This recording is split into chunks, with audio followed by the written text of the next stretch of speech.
What's up? Hi. Ah.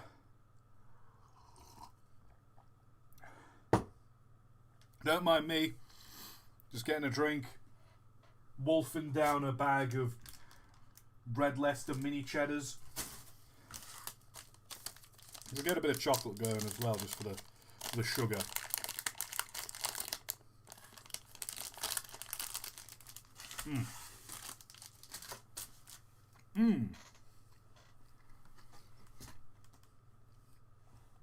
Yes, Cadbury's. How craft has ruined you. Ah! So, how are we doing, folks? It's been a hot minute. Beginning of the month, had friends over playing D&D. It was great. Last week, anime convention.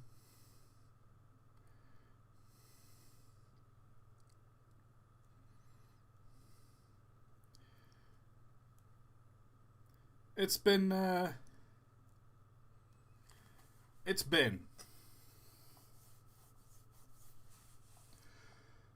oh.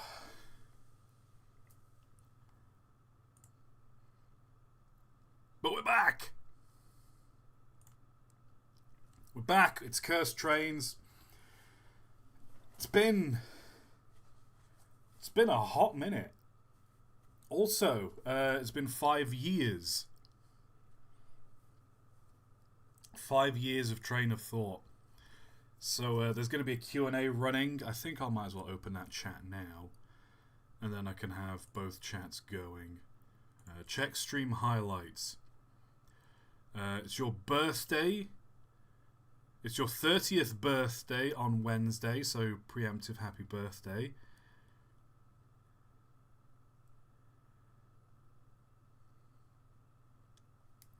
And 111 Juan featuring XF1 driver Juan Pablo Montoya.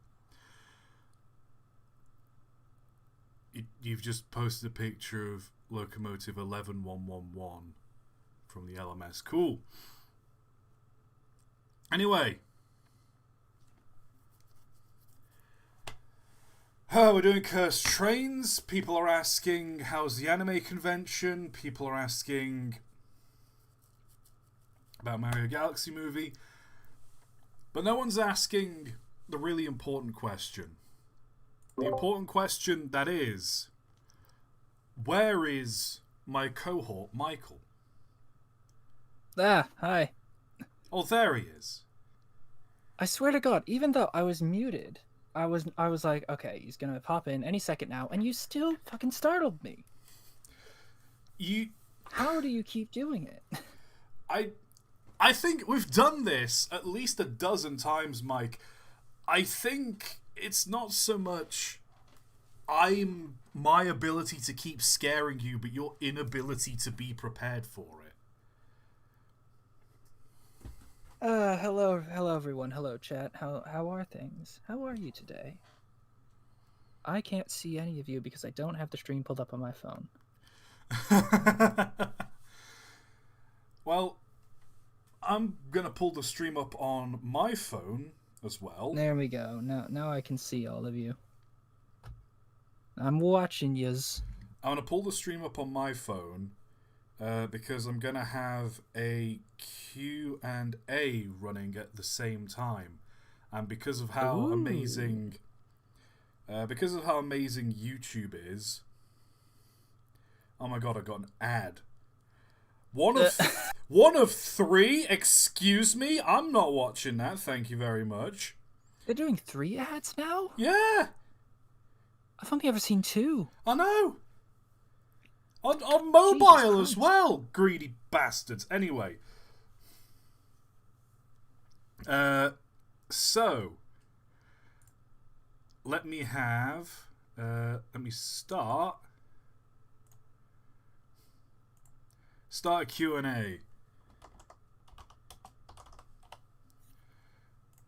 So I've got the Q&A chat started. There we go. We've got questions. You've got answers. But the issue is if I change back to live chat, I can just change back and forth at will. Ooh. Oh, never mind. I thought I had to. I thought if I closed or changed from one chat to the other, it deleted the Q&A chat. But never mind. So I guess I can just keep dipping back and forth. That's going to be very helpful.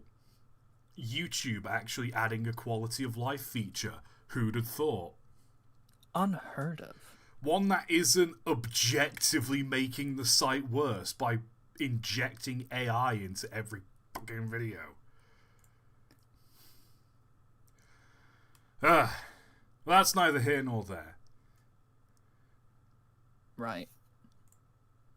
We're here to look at trains, I think. I think we are here to look at trains, but we got a couple. Last I remembered, it was something about trains. It's been a while since I've been on one of these, hasn't it? It has been.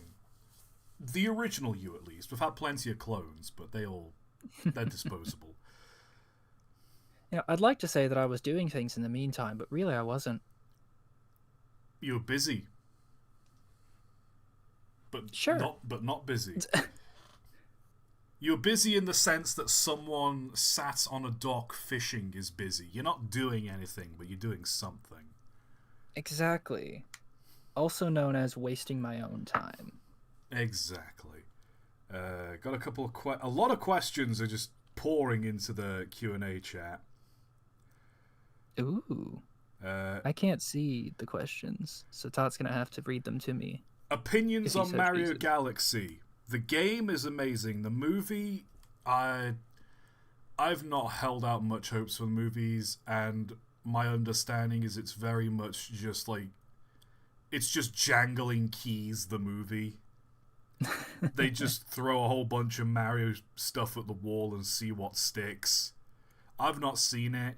I might see it if I can find a copy somewhere, but I'm not gonna go out of my way to watch it.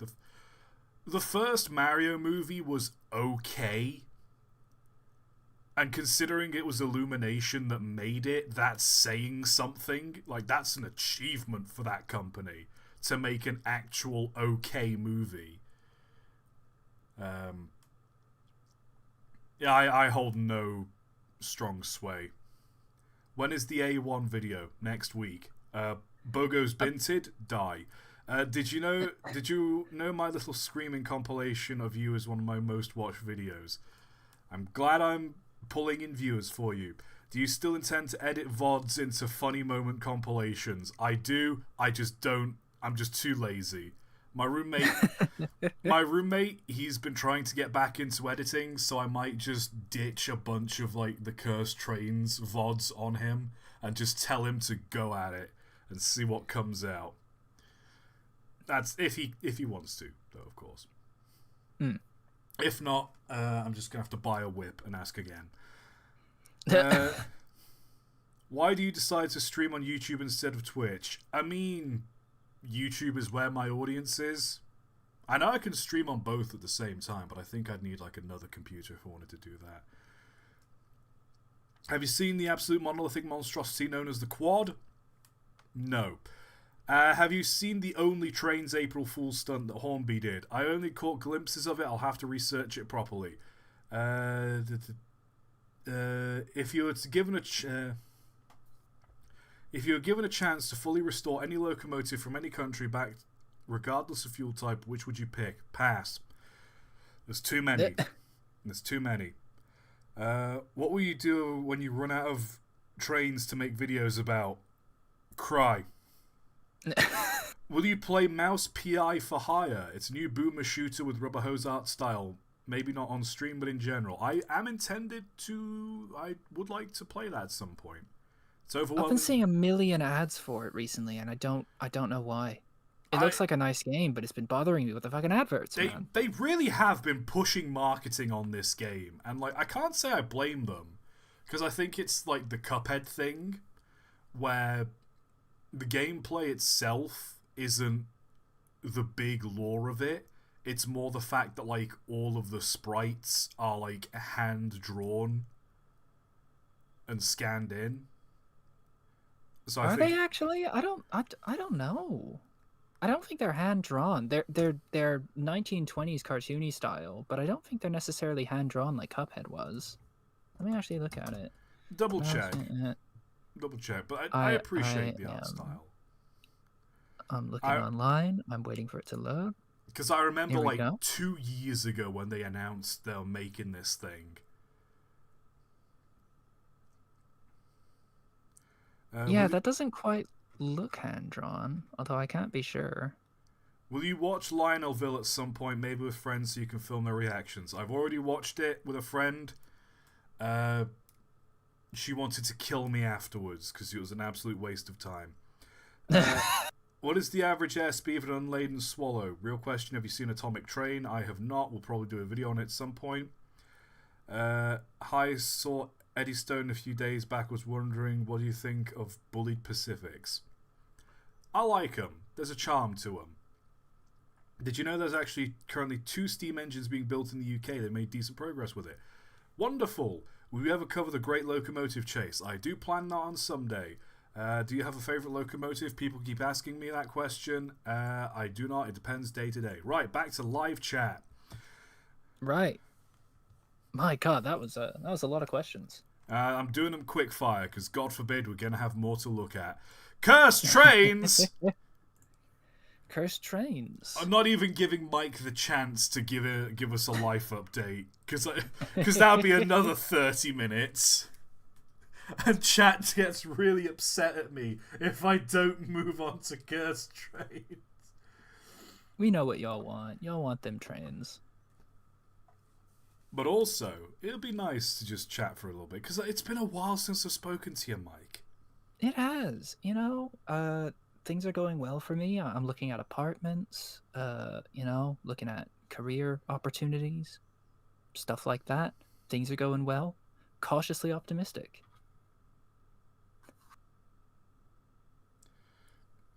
And didn't you say something about like being a blacksmith? Oh yeah, no, I mean I've been looking into right, so family member's fiance does a lot of leather working, and that puts her in contact with a lot of blacksmiths. And so they said that like blacksmiths are always looking for apprentices. And I figured, yeah, that sounds cool. And then apparently the government will pay you to be a blacksmith apprentice because it's like a cultural whatchamacallit, a cultural trade skill or something of the like. So if that is true, I can get paid money to learn how to be a blacksmith, which sounds great. I'd be on board for that. Nice. I've never done it before. I've done a little. The most I've ever done is a little bit of like copper shaping, like in university. I did 1 or 2 pieces. Basically, just like you heat up a bit of copper and then you hit it with a hammer until it's the right shape you want. So blacksmithing is definitely going to be a new thing. But I mean, how hard can it be? Oh, he said the line. He said the line. It's Jova.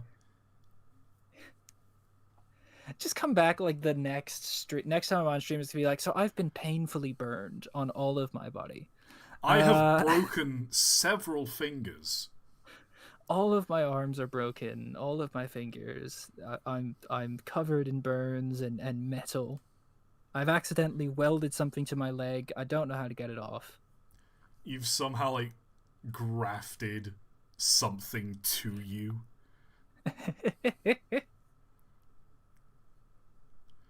You've just got like a bunch of chain links just wrapped around your arm that are just parts of you now. This is my life now. I can't go on airplanes because they won't let me through the metal detector. If you have to get an MRI, you're fucked. Oh, God. People in chat are saying, you'd be surprised. Apparently there's a lot of work for blacksmiths. At least that's what I've been told. So, hell yeah. I mean, I was telling ToT about this before, and he mentioned horseshoes as like a potential moneymaker. Which, yeah, no, that makes sense. Horseshoes, swords. Babes love it when you just make them a sword. I got you a Zweihander. Here you go. Babe, I know you love your punk music.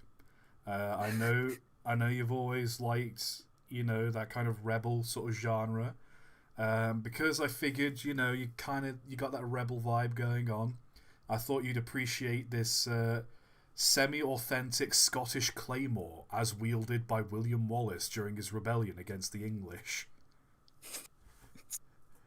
You just seemed like you got that punk vibe. I figured you'd appreciate a William Wallace sword. It's a little sword. I want you to have it.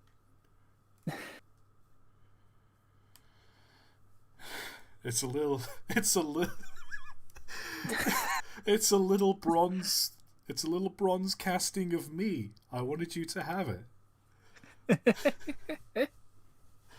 Oh no. Someone said being a farrier on paper is romantic until you have to put up with a defecating horse and walking up to 4 in the 5. Waking up. Can I try reading that again? No. Waking up. There. Thanks, ToT.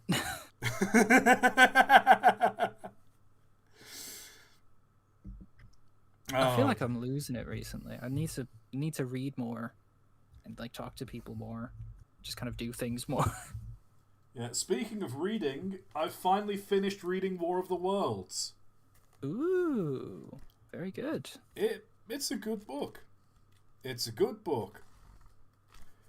It's very depressing. Really? Yeah, because, like, the broad strokes of it is this guy's the narrator of the story. He lives near Horsell Common, where one of the first cylinders from Mars crashes, and he witnesses, firsthand the heat ray massacring people. And eventually, obviously, the Martians, they build the fighting machines, and they leave the pit, and they start, destroying London and the south of England. Hate it when that happens. Are you kidding? The south of England sucks. But Oh, this is gonna be. Oh no. Okay, chat. I remember one of the things that happened when I went to visit ToT in Manchester was, we were sat down at a Spoons, I think nearby the train station. We were sat outside, and I was like, "Oh yeah, London's great. I love London." And ToT literally looked at me, and it was like the fucking smiling face, and it's like, "I wouldn't say that. You should probably keep your voice down if you're gonna say that." Yeah, I was like, "Look, Mike, I don't really think you should say that. Actually, you shouldn't be shouting that. You're a man. I love London, ToT. I love London. Mike, I wouldn't say that loud if I was you. I wouldn't be shouting that. But no, like the Martians, they build the fighting machines and they start wiping out battalions and whatnot. And there's quite a few pages of just the exodus from London. How there's genuinely quoted in the book how women and children were being crushed and stamped at train stations as people were trying to cram themselves onto trains to get out of London. Damn. The roads were packed with people. There's explicitly a moment where there's this guy carrying this huge bag of something. This haggard looking guy carrying this big bag of something. It splits on the road and coins go everywhere. He immediately drops to his hands and feet, hands and knees, trying to grab all of it, and he's immediately ran over by a horse and cart, and he's left in the middle of the road, paralyzed, and a bunch of people have to drag him out of the road, and they just leave him in a ditch. A lot of it is surprisingly dark, and it is really cool, actually. Yeah, it's about as much as it is alien invasion, it is also the ground everyman perspective of, oh yeah, no, if you had 6 million people unarmed and unprovisioned against a threat that was way more significant than anything we'd faced, yeah, it would probably go horribly. Yeah, Christ. But there's so many like amazing moments in the book as well. Well, don't spoil me because I plan on reading it actually. It's a very good book, I must say. Hell yeah. Mild, can I give you a mild spoiler? No, let's move on. Okay. Sorry. Chad is asking us to move on. So yeah, it is kind of like I said, it is somewhat of a depressing book in parts, but like it's fantastic to think that at some point as well, towards the latter end of the book, like the author, like the speaker or the writer, the point of view character, he's talking with someone, and there's rumors that the Martians have built a flying machine. Which, obviously that doesn't sound impressive, but when you consider this is a book published in 1898, this was almost a decade, over a decade before the Wright brothers actually took off. Like, the idea of mankind flying was such like a still very alien idea. And here was H.G. Wells talking about aliens coming to Earth and building flying machines. Yeah. It is crazy.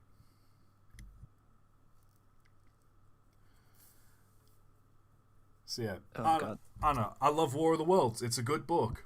Now I need to move on to another book because I do need to start reading more. Maybe I should read...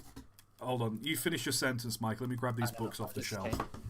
I've been reading Tinker Tailor Soldier Spy over the past few weeks, and I'm enjoying it quite a bit. It's a good sort of, it's your good spy thriller. It's well done. I like the way that I like the way Le Carre writes. Is it Le Carre? Le Carrier? He's got an accent over the E, so I'm not quite sure how to pronounce him. But I like the way it's written. The dialogue is very nice. I love the way he does dialogue. It's a good book. If you can find a copy of it, grab it. It's great. Lankara, atop the fourth wall. No! Famed author Linkara. ToT, have you tried Moby Dick? No, I like women. Okay.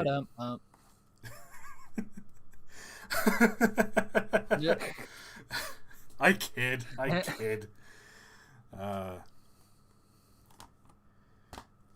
So, my friend at a charity shop recently, she keeps buying me things. I don't know why. She always keeps finding train-related stuff at charity shops and getting it for me. Got me 2 books, and chat's going to probably immediately recognize the name. Simon A.C. Martin. Who's that? The guy who... They're the British Railway Stories. Which they're essentially... I don't want to say Thomas the Tank Engine spin-off fan fiction, but it low-key that's what it is.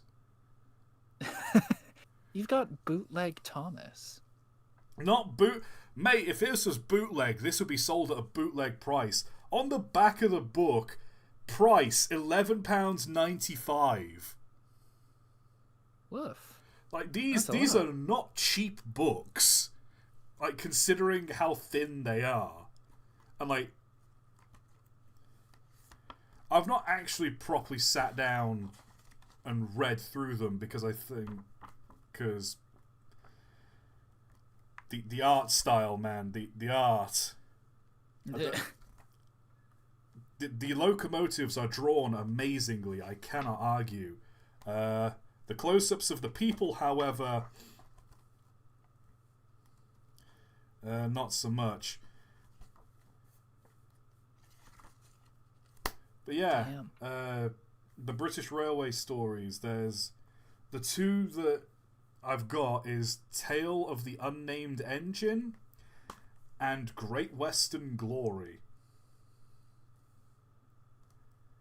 Yeah. Again, I've not read them. I don't know if I plan on reading them, but I guess I guess that's the next thing on my docket is to read those. Going from War of the Worlds to what is it, Great Western Glory or whatever? Yeah, Just the British Railway stories. exactly. Only the greats of literature. We stand on the shoulders of giants.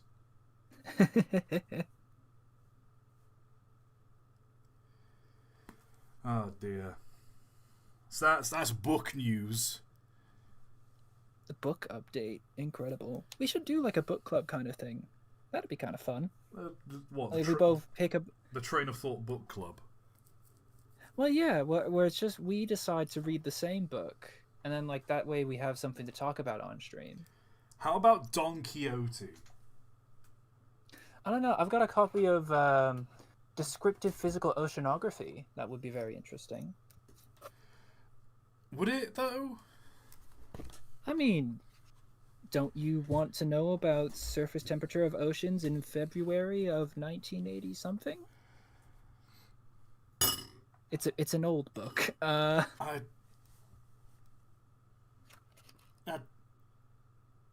hey, I'm just flipping through it. There's like a little card from when I bought it. $36. I think I might have paid a bit much for it. Someone's asking in chat, are Cursed Train streams usually like this? Yes. Yes, they are. This is your first time, huh? Well, I do have... Oh, Jesus! Oh, God, Mike's dead. No, I've knocked something down. It's fine. I was reaching over my shelf. I didn't realize I put a little X-Acto knife there. It's got a cover on it, so I'm fine. Let me just put that back up. Mike, try not to kill himself challenge. Impossible. I have a couple of issues of Analog Sci-Fi magazine from 1977 and 78, respectively. One of which having a part of a short story by George R.R. Martin, the same George R.R. Martin of Game of Thrones fame, and also a bunch of like other sort of like vintage sci-fi little miniature stories. Wait a sec, is that the Lensman? Oh my god, it is! Wow. God, what is it? Lensman. That was like a... Wait, no, Backstage Lensman. Wait. Randall Garrett. Is that the guy, or is this just like something based off it? I'm confused. Chat doesn't care. Let's move on.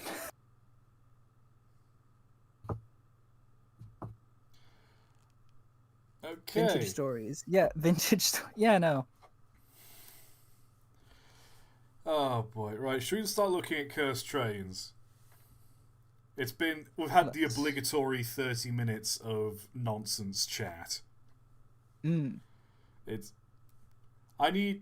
should have, like, if/when these Cursed Trains streams get, like, edited down. I saw a video the other day. It was just a little highlights compilation of, like, you know, the original Top Gear 3, they did, like, the news and whatnot. The title of the video was just Hammond Clarkson and May muttering dross on the Top Gear news. I feel like that's an appropriate title for what we're doing. Just Mike and Top muttering dross during Cursed Trains. Oh dear, right. Let's look at some Cursed Trains. That's a Photoshop job we've seen 100 times. Oh. He's just curious. I mean, that guy is like bloody Superman. Train just dead stopped as soon as he hit him. Oh yeah, it's one of those like Superman memes where like he's stopping the train from running over a kid, but the meme is just like Superman causing thousands in collateral damage, and then it's like a child he could have moved very easily.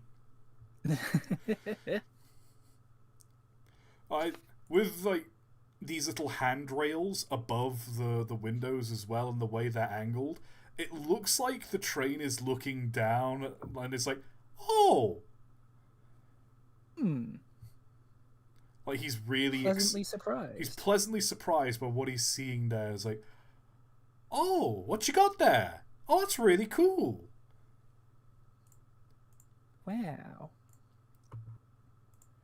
Boston, Maine. Hey, isn't that train that we saw in that movie once? Yeah, it's the Zephyr, I believe. Yeah. We need to get these people to the Hoover Dam in 4 hours, or everyone will die. I think that was the movie. That was pretty much the whole thing. Incredible. So whoever keeps deleting my pictures, screw you. Okay, we've got a train in a turntable well. Good start, good start. I think we've had that one before. We've had that one We've before. seen these before. We've not seen this one. What the hell is that? It's got a big old gear on it. Big doohickey energy. It's the contraption. It's the thingy. The thingamabob. That, I think we've seen that. That's not good. I know we've seen this one before. Let's see, post. Quick, delete them. Delete all those. To whoever keeps deleting my pictures, screw you. You know what? For the joke, delete. I'm sorry. It's funny. It's funny. Lakeshore Stone Products. I think we've seen that one before. It's just a tiny train. Attention, the train. What do we got here? A bunch of concept art that's BS. You know what? I appreciate that they've not tried to make this look steam engine-y. They've made it look diesel engine-y, and they've put a cab at the front. It's crap train design, but I'll give them that. They've at least put the cab in a sensible place. It's definitely not the worst I've seen. It's not ideal because it's got like a submarine hatch, so it implies you've got to like climb in and out of it. Mm-hmm. Which, unless this thing is designed to go underwater, that's a health and safety issue right there. Oh yeah, no, there's no need for that. Mid-tech train. Yeah, mid's the word I'd use for it. Whoa! What? Why is there a great? Why? Okay, what the hell is the smokestacks doing all the way back there? Why are there smokestacks above the wheel? You're right. Like the boiler here, like the smoke box here, implies that it's a standard sort of steam locomotive. How are you effectively getting the smoke there? Unless these were explicitly put on here just to pump out pollution. They've put coffins over where like the actual funnels should be. Yeah. Also, why is there just living rooms and balconies on top of this thing? Like, why is there just someone's gothic attic on top of the boiler? Yeah, no, that's the deluxe suite, ToT. There's first class and then there's super first class. Ooh. It comes with its own fucking... Apparently it comes with its own mausoleum, too. You can just bury there. It's the funeral train. Oh. This is the locomotive that went through graveyards to go and put people in the ground. What's incredible about this as well, you've got this like insane like complex design. Like you've got the driving wheels here, you've got this weird like geared wheel back here, and then the tender is just a bog standard tender. Like there's no cause to like make it artsy or give it an aesthetic that fits in with the rest of this. That is just a bog standard American tender. I mean, hey, you gotta have some standardization. Sometimes you just run out of ideas. No, they couldn't. It's just a trial run. They've not got the tender on yet, like the actual one. So they've just got this one they borrowed. Oh. It's like when Bully Pacific had to be given, I think, like an LMS tender or something, so it could be done on the exchange trials. It's a bit too big. Are these meant to be locomotives behind it? I have no idea what's going on here. I don't understand. I think those are meant to be like locomotives, but then it's just this thing pulling a bunch of locomotives, which... I People in don't. chat are saying AI slop. I think you might be right. This does. It's. The thing is, though, like it's got. I think it's retouched AI slop. It's either retouched or just. I don't know, because the detailing.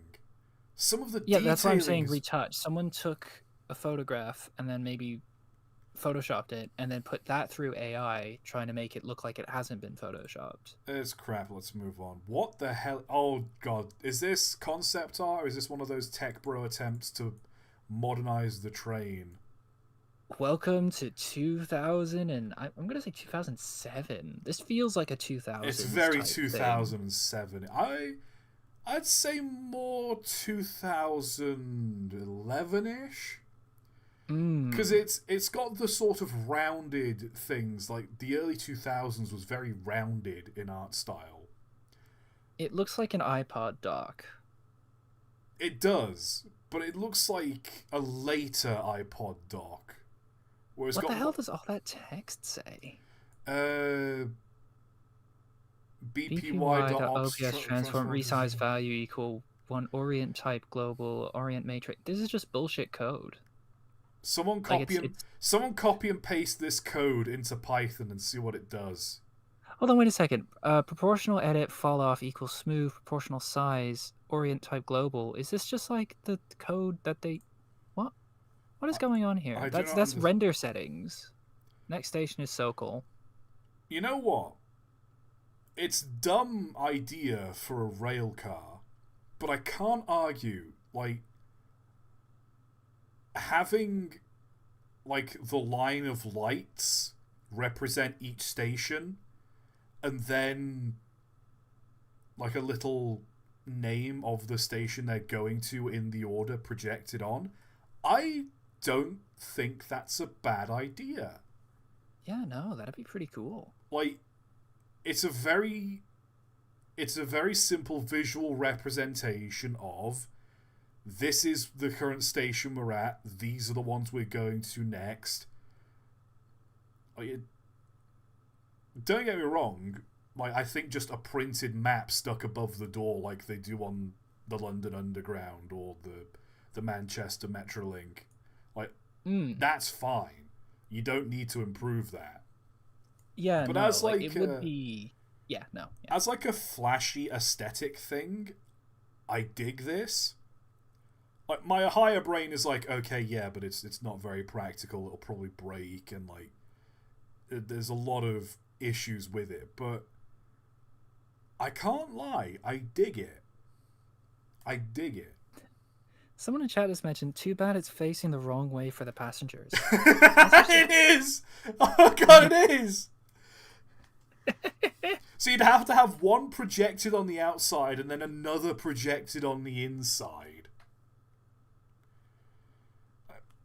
I don't know if it showed up and like this lit up on the side of the train when it pulled into the platform. I get that would be a great sort of visual aid for people who wanted to get on the train. I mean, you'd have to take a couple steps back to actually see it in full. You know, if you're very far down the line, you want to look at the very far right end of it. That You know, that's because you're that far down. that's a valid point because there would probably be about 30 foot between that between that end and that end. Yeah, and I've been on the underground. You don't have that much space in some of the platforms. You don't get a lot of time either if it's a rush. Oh yeah, no, good point. The train's here and gone in like maybe 2 minutes. So you gotta read quick, my dude. I think we can both agree. Cool concept, not the worst idea in the world. Not very Practicality. practical. I think it gets more cool points than practical points. I'd be willing to let the practicality of it slide a bit because it's a cool idea. People in chat are saying it's Mario Train because of the M. Yeah, And I there's an think you're M on. correct, actually. Oh, I think this is meant to be like a rail car thing. So the idea is like you have the driver's cab at this end, and then you connect another carriage, or you'd mirror this on the other side. A lot of glass. It is a lot of glass, which I honestly like. I feel like glass should be used more in just like metro cars like this. I I think it would be fine if below this sort of darker line, if that wasn't glass. Like, the doors can be fully glass, but this darker line here can be like a solid panel. Yeah, well, because presumably there's going to be bench seating along that, and so you're just going to be looking at the people's backs. Yeah, if anything, when this pulls in at the station, if that was glass, what you'd be seeing is all the crap behind the chair that the cleaners can't quite reach. Oh yeah, good point. Not good for derailment, zero crumple zones. You're absolutely right.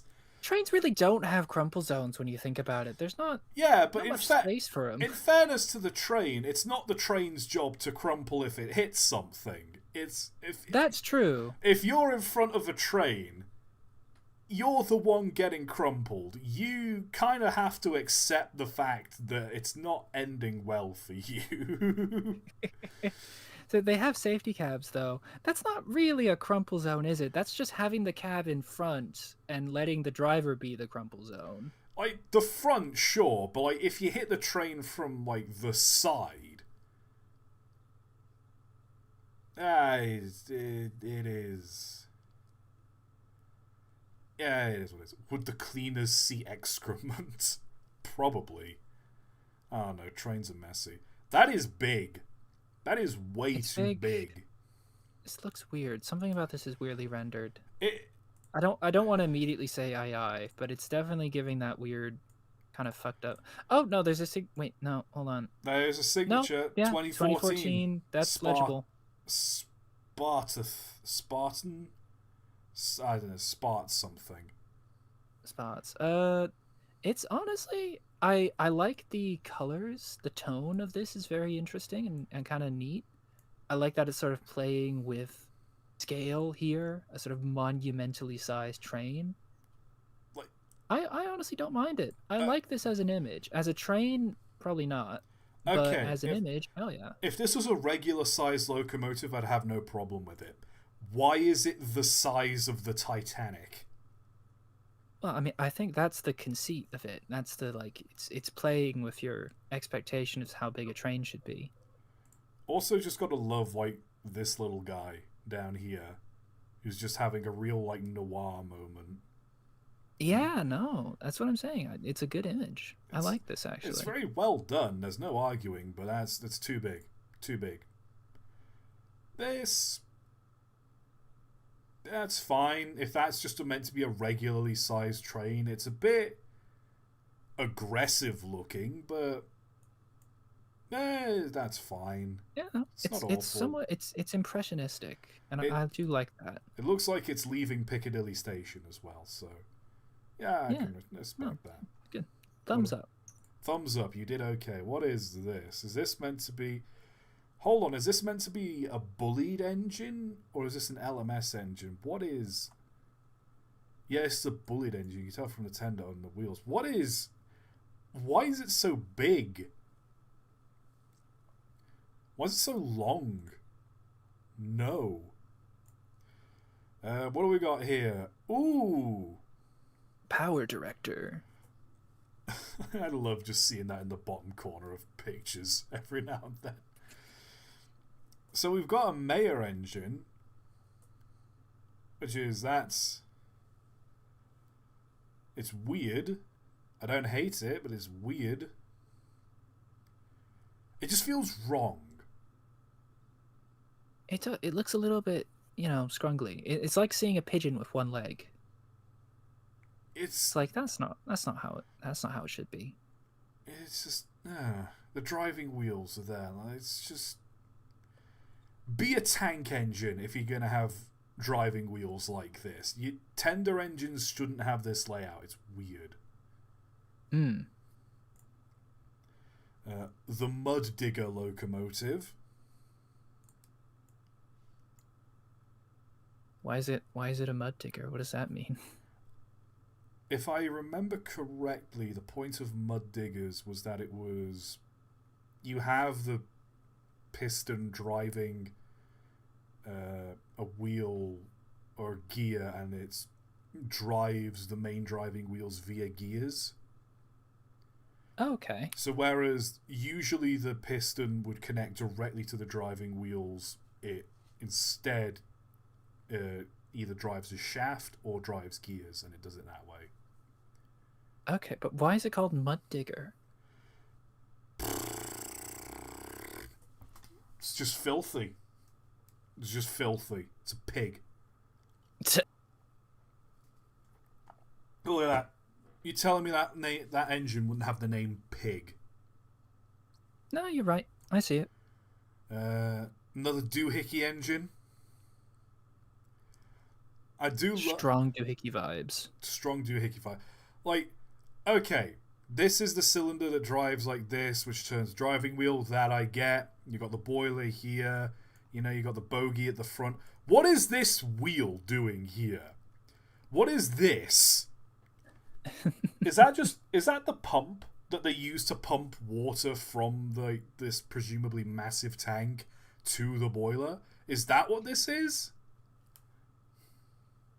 Looks like it, yeah. Someone says a flywheel. Like, obviously this is a flywheel, but like, what? It's one of those, have you ever seen one of those early internal combustion engines where its literally job is to power a big old flywheel, and then you connect it to like a saw or something with like a little belt? Yeah.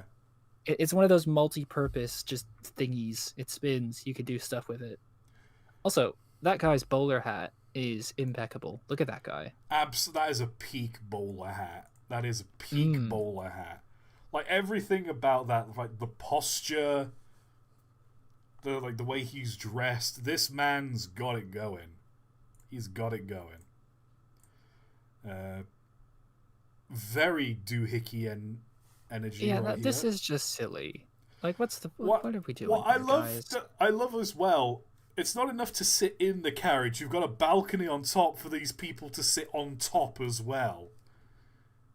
What are we even doing here at this point? Just like, going for presumably, this looks like a really early train. Oh yeah, no, like this would be like very 1820s sort of vibe. Like, it's got the mechanical pump sort of piston layout, like pumping engines used to have. That's how you know it's old.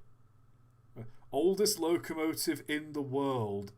Daily under steam. That's not the oldest locomotive in the world. Buzz off with that. Oldest working locomotive in the world at a time, I'll take, but that's not the oldest locomotive in the world. Piss off. You know, the guy... Oh my god, no. The guy who has this train, who's claiming it's the oldest, Tommy Tallarico's great-great-great-grandfather. That is a reference I do not get. Okay, well, there's a... whoever's editing this later, somebody edit in, like, H-Bomber guy just, like, breaking through the screen. In whatever clipped edit this comes from, or comes out of this, I should say, I want the entire video to, like, H-Bomb break through the screen. We play the entirety of his Tommy Tallarico video, and then we get back to the clip. Just completely pirate H-Bomber guy's content for a meme. Yeah, exactly.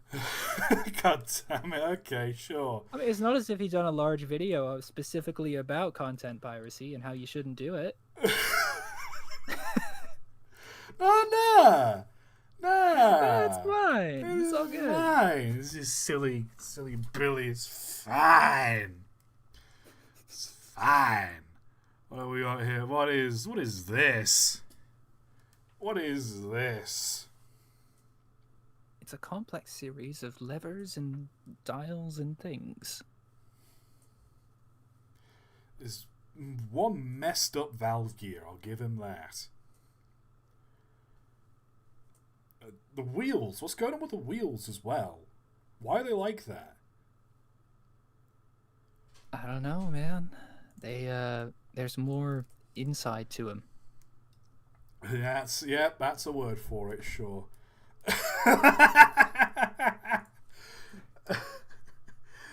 Yes, the way of the future. We on have my highways, but then we also have train car highways that still have traffic jams on them, apparently. Yeah, all you've done is transfer the traffic jam from the road to the railway. If anything, looking at the motorway behind them, you'd be better off driving on the motorway. What's the point? But It's then I got. suppose you What's, couldn't light your wife's cigarette if you were on the why does it motorway. have a steering wheel, even? Because it's meant to be a car, because then I imagine there'd be a ramp towards the end of the line. You drive off, and then you can be in your car and drive around town. Oh, is the idea that, like, instead of having freeways, you have dedicated express train routes and your car just can go on rails? Yeah, pretty much. What a stupid idea. Like, I see the thinking. I see the I see the thinking. thinking, and it's stupid. What the hell? Why would anyone? Why would you want that? You can't, because you can't. It doesn't work. I Doesn't get work. it, but no. Also, Weird. what is this like little claw grabber thing that's like coming out the side of the car here? Oh, that's to grab the mail as you're going past. It is like one of those old like how the post system used to work on trains, where there'd just be a big net hanging by the track, and you just go by with another net, catch it. I love that kind of stuff. Those like, just like just like catching a thing with a wire.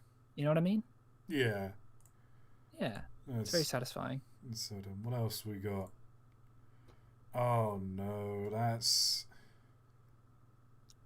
Lego. That's not the daylight. That's just the full concentrated power of the sun. Is what that is. Why has it got so many driving wheels?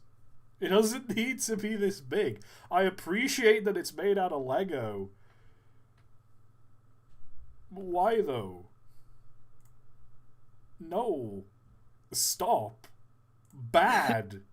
Cease. We're moving on. I'm not giving this any more thought. For his next sons, Evil Knievel will jump 30 buses in a freight train. Oh, God. That is not where you want to be. That would be a sight to behold, though. Imagine, like, you get a big old freight train moving at speed, going off a ramp like that.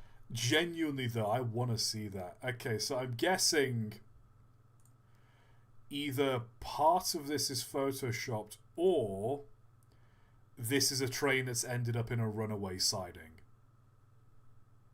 Oh, that would make sense. It's either a runaway siding or it's some kind of display. I'd imagine display, because I don't think if it's like an emergency runaway siding, they'd put their branding on it. I'm trying to figure this out because the camera angle's kind of weird, because this locomotive and like the things it's pulling, like you've got like this, and then there's like this tanker wagon behind it as well, and then you've got this freight train like with the shipping containers behind it.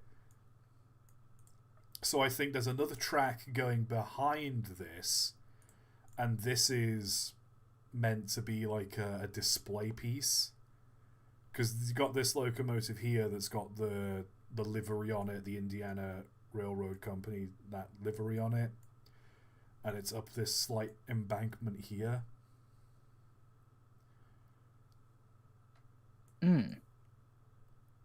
Unusual things are happening in Indiana, it seems. Or this is one of those weird perspective images where this is completely flat and the road is going downhill. Oh, that would be silly. But then wouldn't the telephone lines be crooked if that was the case? Because they'd be upright. But I'm imagining behind this hill, that's a rail yard, and that's going to be very flat, because trains like it flat. Ah, It's a weird image. it's unusual. It's just one of those confusing perspectives. Would you like We're the just looking at it articulate? like dogs, like tilting our heads at it, like, huh? It doesn't quite process. Mm. Would you like the articulated daylight more if it had just 4 trailing wheels instead of 6? I'd like it if it didn't have if it didn't have 16 driving wheels. I'd like it if it was just the regular daylight. Thank you very much. Oh dear, what else we got? Driver. Chef, we have reached the new end of the mainline extension. Chef. I think that's meant to say chief, but they forgot the I. Chef. I'm just imagining now a guy in like full chef garb running this train for some reason. What do we got? Oh, yeah, very small compressed image. Also, good grief. Yeah, that looks rough, man. How did you get it this far? That's a new looking building as well, or at least they've very recently refurbished it. I was gonna say, where he said chef, I thought this was like a restaurant of some sort. Oh, it's just gone straight through a restaurant. Yeah, just went for like a fish and chip place. Just They barreling can't. They through just it. can't keep the trains out of the fish and chip shops. They just can't. If I had £1 for every time a train went through the front of a fish and chip shop, I'd have several pounds, which isn't a lot, but it's weird that it's happened more than once. Oh. Chef is Dutch for chief. Oh. No, he's just having a sleep. It's fine. Sometimes you just gotta lay down sideways. It wants to be a bridge because there's like the canal or river over here, so it just wants to be. It just wants to retire and be a footbridge. Is that so wrong? I also loved it's taken the overhead pylon with it as well, and there's just this guy stood on the pylon looking down, like, yeah, this is gonna take a minute to fix. Yeah, no, here's your problem. It's sideways. Well, your problem is that post is meant to be stuck, to the side of this bridge construction. It's currently about 10 feet to the right of it where it shouldn't be. What else we got here? Oh, God. Stop making the big boys bigger. They don't need to be bigger. They're already big. Why's it got 2 fireboxes? It needs a lot of fire, dude. Disgusting. Its greed sickens me. This is Jakarta, 1980. It is indeed. I was about to say, how did you know that? But I actually looked. I actually paid attention. No, I'm just like a fucking genius, like Rainbolt kind of dude. I can look at a picture and pinpoint exactly where on the map it is. What's that, like, that one series of messages, like that exchange on Twitter where, like, someone's posted a picture of, like, the grass in their garden, and then someone immediately responds with their, like, coordinates. I was like, how did you do that? Oh, it's obvious. What the fuck do you mean it's obvious? I just posted grass. And it's like, well, I can tell from your account you live in America. The length of the grass and the weather recently implies you've got rain, so that means that the grass would have grown. This is the area where it's rained recently. More specifically, here's this, and this. And they basically just go through the process of it. It's the most schizo, like, I don't want to be insulting, but it's the most, like, schizophrenic pinpoint, like, OCD knowledge in the world. It's genuinely some Sherlock Holmes stuff. Like, literally just like, oh, I've deduced from this, and this, and then, literally. Remember to turn off the image metadata when taking pictures. It includes your location. What? That should not be part of a picture. Well, yeah, it's not part of the picture. That's why it's the metadata. I know, but the data of the file should just be the picture. It doesn't need any more data to go with it. It just needs the data of the picture. What if you need to know that time is useful when taking photographs? Right? you want to know when you took a photograph. And then you just make a note that you took that picture at that certain date and time. Well, yeah, well, that's what the metadata is. It makes that note for you. But I don't want it to do that. Well, then turn the metadata off. Get rid of it. It shouldn't be there in the first place! Anyways. Let's just move on. Cool picture. Cool picture. That is a cool photo. You've got to have a real good grip strength if you're doing shit like this. Yeah, no, that would freak me out. I get sweaty very easily. My palms get very sweaty easily.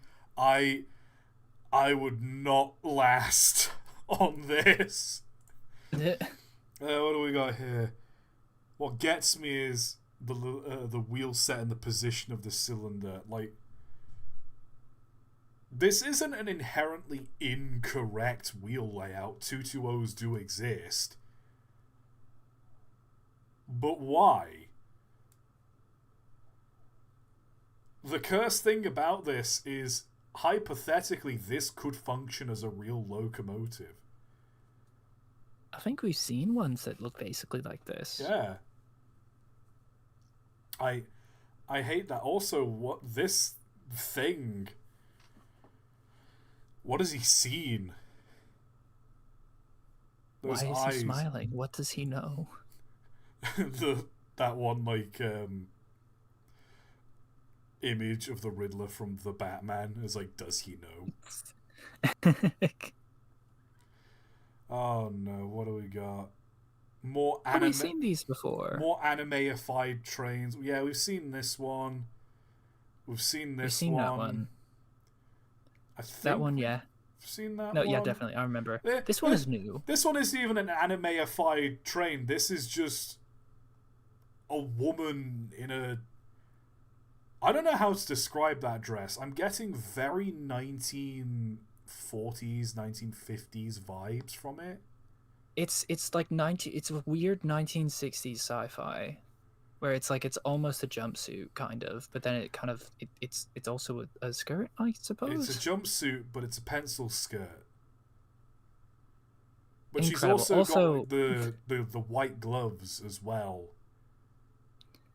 Oh yeah, which so gives it's it kind of like a that 1920s sort of like, was it flapper dress sort of thing? Did they wear the white gloves, or I'm not thinking of the right thing, am I? I don't know. It's making me think of like 1960s sort of air stewardess outfits. I think they had gloves, like the whole Pan Am kind of thing.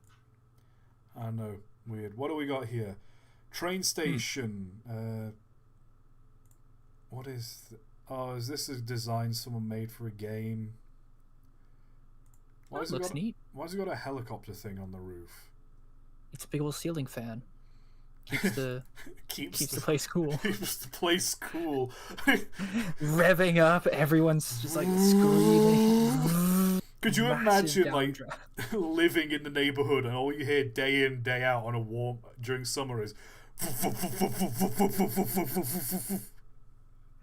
just a massive downblast of air. You can't go outside. Yeah, you walk outside, anything loose you are holding is just blasted in a random direction.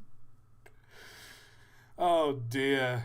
Oh dear. I mean, the train design isn't bad. It's not great either, but it's like, hypothetically that could work. It's not insultingly bad. Why it's got buffers when this cow catcher is sticking out way too far forwards, I do not know. You good? Yeah, give me 1 second. I think we'll take a quick break while someone has evidently broken into Michael's house. You know what I did? Okay, so the door and my door frame, the door isn't properly hung in its frame, and so sometimes it can just kind of open itself when like the wood shifts or whatever. I don't know why. It just does that sometimes. And what I did was I reached over to my headset and hit the little mute button, because my headset has a mute button, completely forgetting that I've plugged in a separate microphone. I was like, oh, gotta mute myself and fix that. Nope, you can still hear me. Great. Oh boy. Is my house haunted? No, it's just like that. It's not haunted, it's just like that. Yeah. I don't know, it's that, weird knocking noises at night, the sound of a woman screaming, doors opening and closing by themselves. That's normal. It's just like that. It's not haunted. Honestly, I'd be fine in your house. I've hugged a sleep paralysis demon. Good. That's not a joke, by the way. I genuinely have hugged my sleep paralysis demon once. It was nice. I think that was a dream. Because isn't the whole point about sleep paralysis is that you can't move?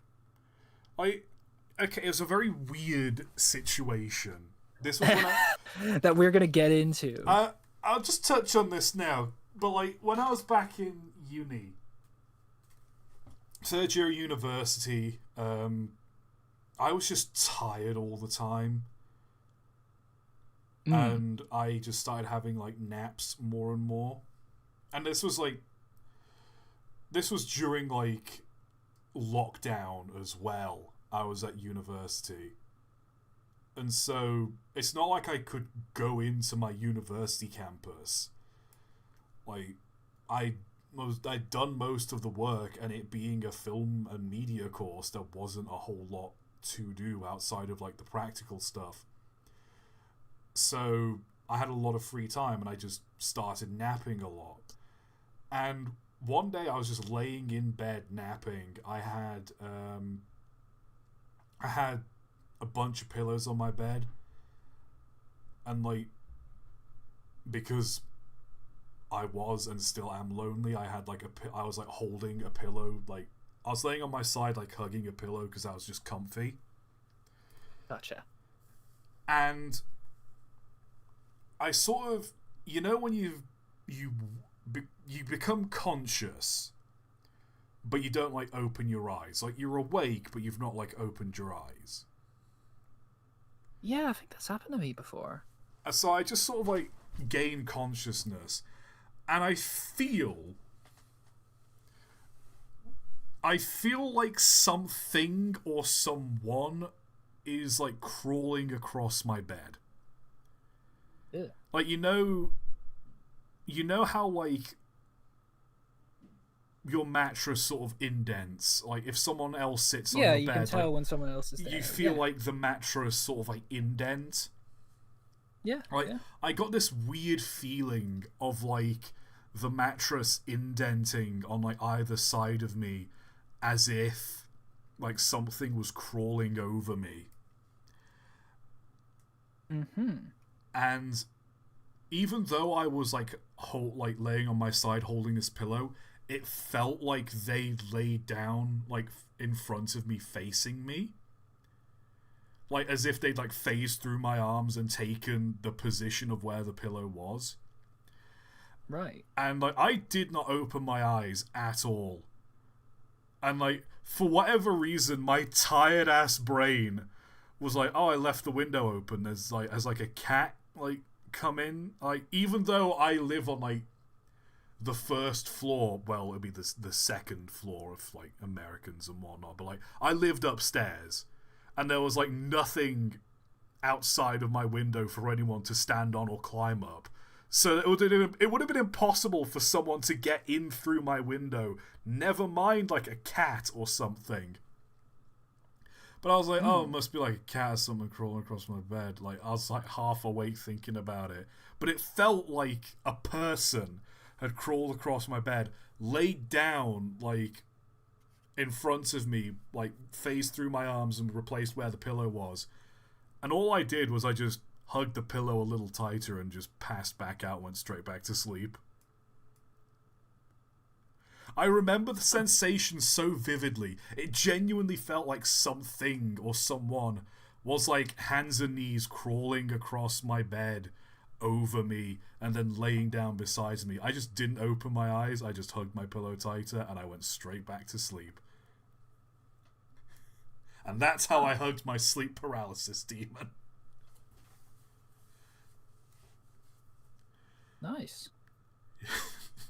You think the horrors persist, but the horrors may persist, but my but we just hug our way out of it. We just hug our way out of it. Hmm. So remember, chat, if you're ever bothered by a sleep paralysis demon, just give them a hug. That's all they want. Yeah.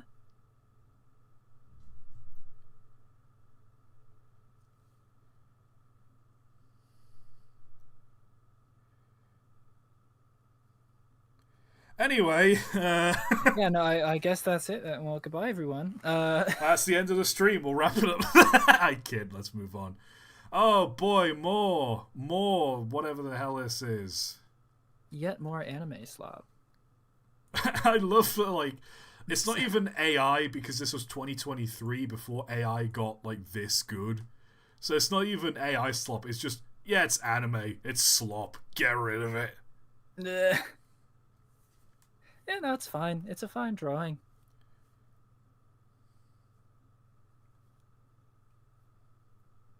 What do we got here? What do we have here? Monorail trains from Bioshock 2. Oh, yeah, there's. Oh, yeah, there. It's just a cable car. Yeah. It's not awful. Not great, but it's not awful. I do think this fits the vibe of Bioshock, which is just lunatic. Was it libertarian? Is like no rules, no rules, no regulations. Man should be free to pursue his own destiny without whatever. That's what it's satirizing. Mm. This design very much fits that.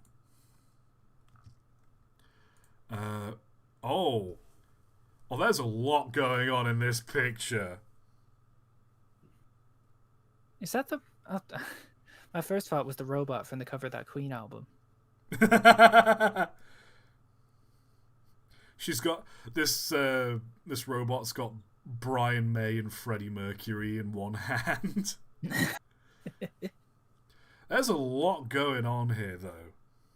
Yeah, no, this is a well done image. Well, it's got a lot of detail going on. I don't know what a train will be doing all the way up there. Oh yeah, no, I don't understand what it's doing in like the rafters of this train station. Absolutely devastating that this giant robot's just come through and eviscerated it. Just absolutely demolished. You know when you kind of like trip on something and kind of like half fall, like kind of stumble and catch yourself? I feel like that's what's going on here. It's like, oh shit. Oh.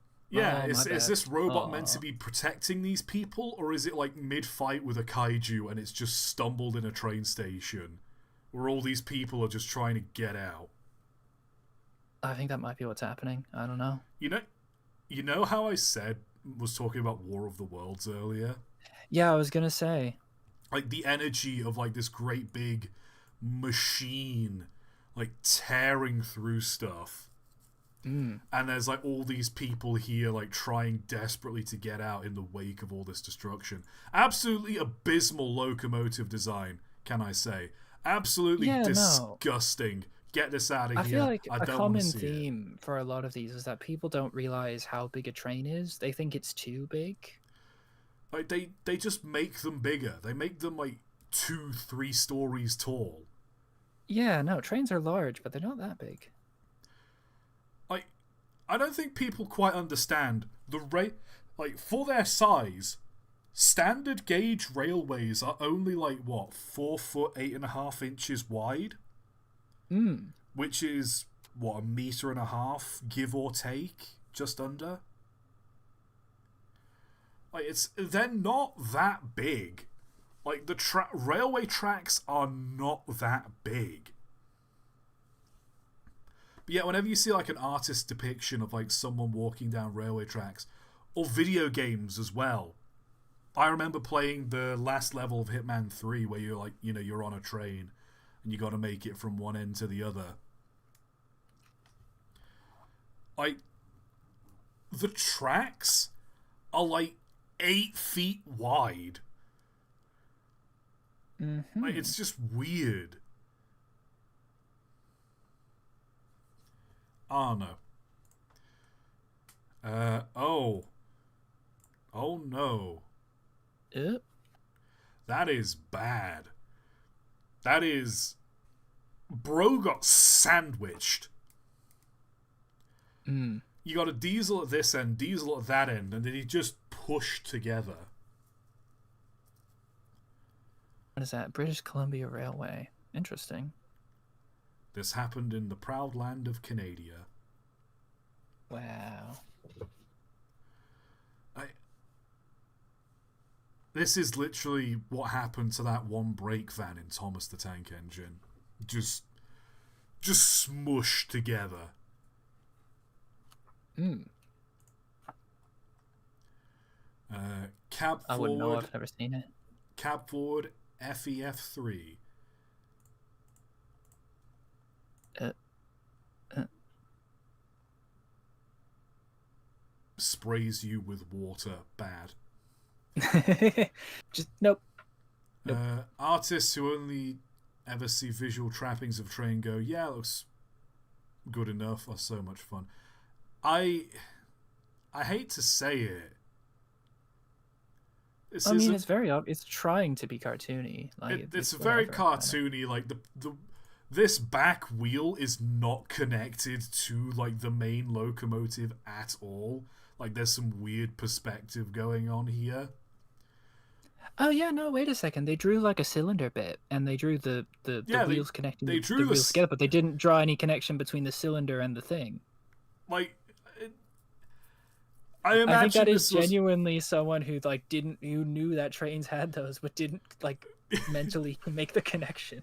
But like objectively speaking, yeah, there's no coal bunker, there's no water tank, but otherwise, like, that's fine. It's not the best looking locomotive I've ever seen, but like it's functional enough for like what's probably just like half a second of screen time in an episode of My Little Pony. Yeah, it's horse powered, but Mods ban that person. Mods ban him and then unban him and then ban him again. Bailiff, whack his pee-pee. Oh yeah, here we go. This thing again. Got any more context on this? Visions. This image is part of a personal artistic project called, I'm not pronouncing that, Visions from a Hidden Universe. Sounds Italian. Many other fictional images developed. I've said my piece on this. I'm not repeating myself. I mean, I kind of like it. I think it looks kind of neat. I like the idea of like a mobile city on a train. Like the idea there's like this shanty town that's made up of like a locomotive pulling a bunch of wagons. I like that. It's like the Void Train thing. I like that. This is not the way to go about it. Bad. Height of the Razor train from Half-Life 2 compared to an EMD SW150. Yeah, the Razor trains from Half-Life are very much just... They are obscenely tall for what their job is. Yeah. Like, why are they so tall? They don't need to be that tall. And yet they are. Ugh. What else we got? What has happened here? It got like punched from the top. It's kind of like got like. Yeah. There you go. But yeah, I think what's happened is it's backed up, come off the tracks, and there's just a dip here. But like. Oh yeah. That makes the most sense, but I don't know what. Get your act together, man. Be a professional. Okay, what do we got here? Double tender with the water tanks. Okay. Locomotive. What is this locomotive meant to be? Is this meant to be that, was that a locomotive someone designed during, like, the fuel shortage? It was meant to look like a diesel, but it was a steam locomotive. Like, objectively speaking, this is a functional design. It's ambitious, I'll give it that.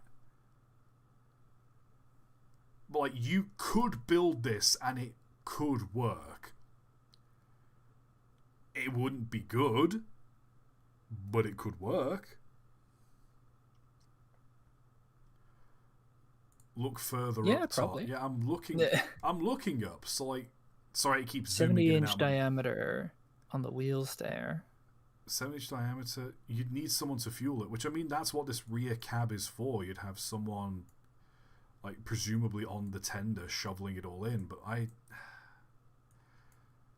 the tender wouldn't work because you've got the rigid frame in the middle and then the bogies at either end. Like, that's not how that works. But the locomotive itself could work. I wouldn't hold my breath.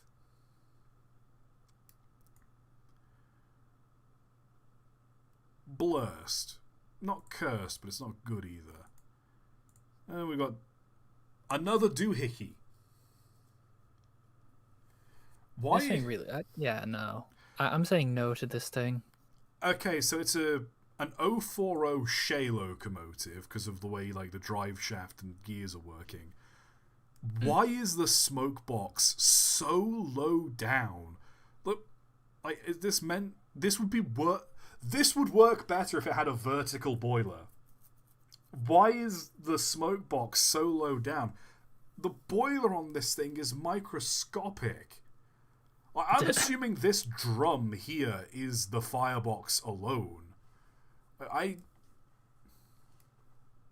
Yeah, this is the definition of rinky-dink.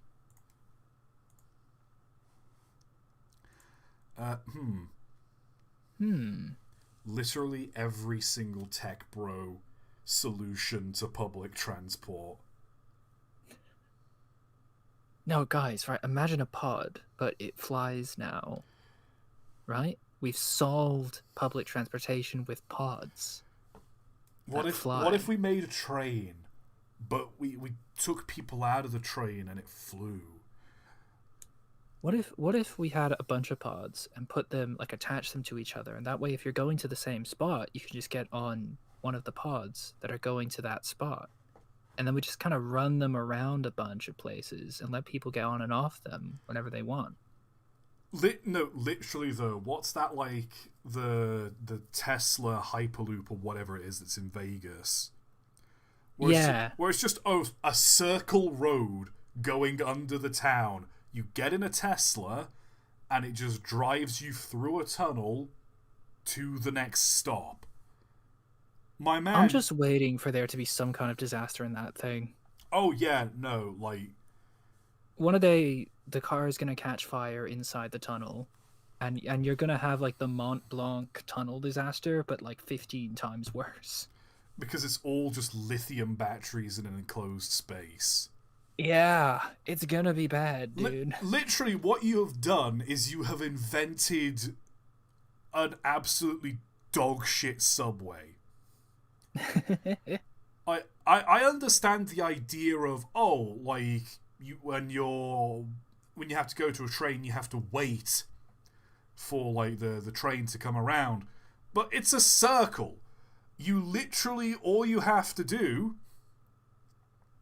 is just have the train drive really fast from one stop to the other. It goes in a circle. So there's no waiting for, like, the train to run backwards or forwards or anything like that. It is just a circle. It's not hard. Just put tracks in there. Like put tracks in there. Put a bunch of, like, at least 3 locomotive, rail car, subway carriages, whatever. Put 3 of those in there. Pay 1 driver. And I guarantee in the long term it will be cheaper.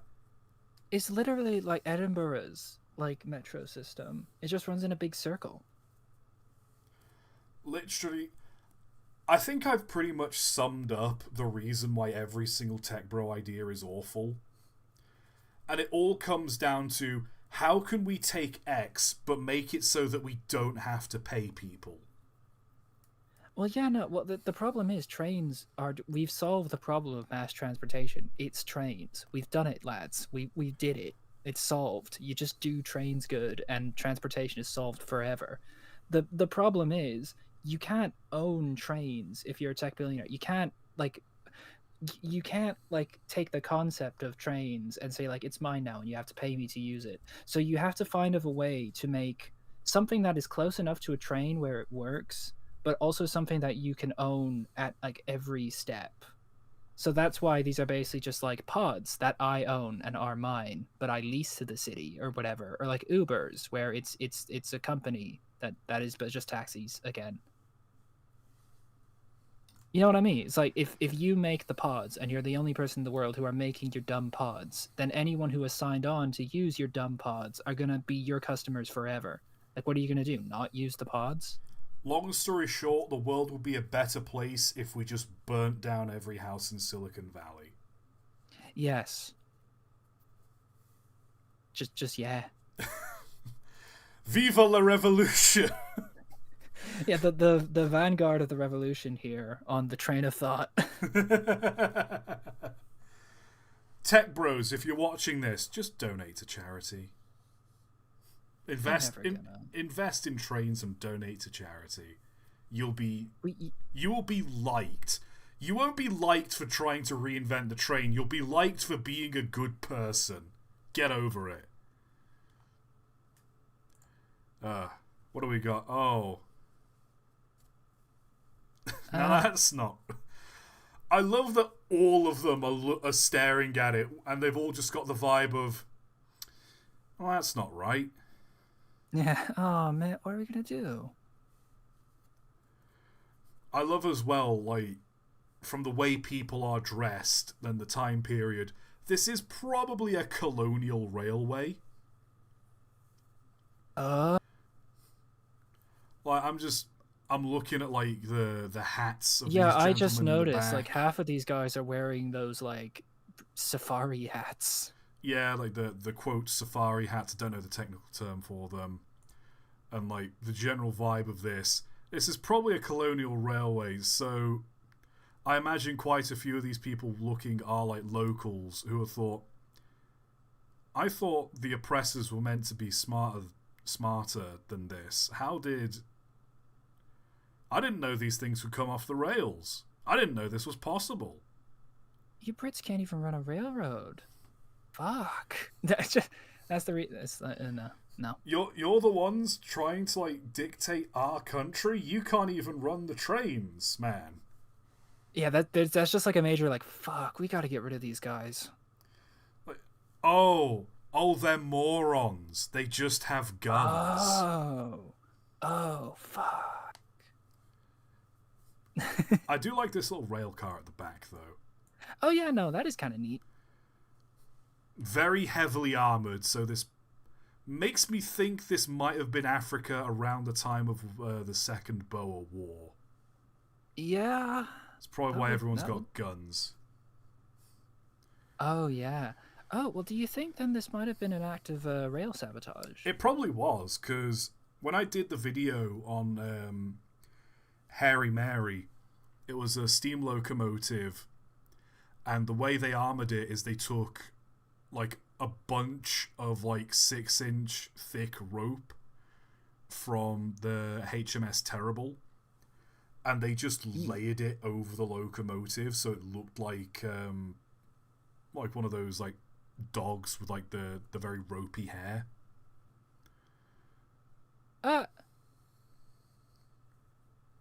Okay, so they made a fake dog.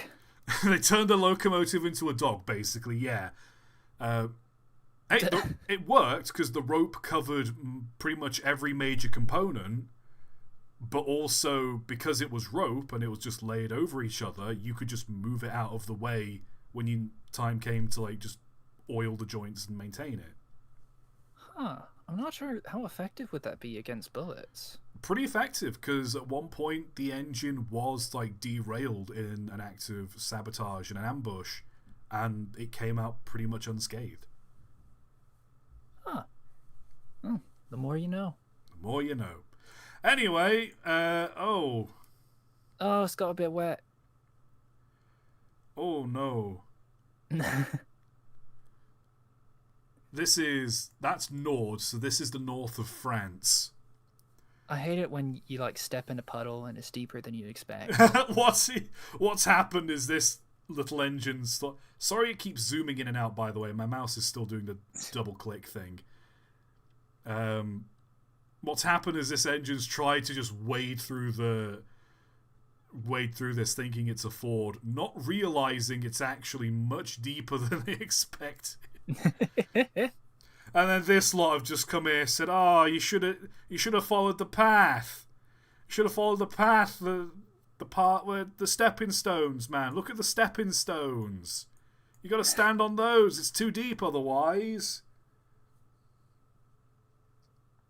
Soggy baguette, yeah. But yeah, this is the north, so this will be the north of France. I imagine, given it's black and white and whatever, this might be World War II. That would make sense. Bridge was bombed out either by the Axis forces or as an act of sabotage by the Allies. Either way, fun. Yeah, no. And, oh, of course,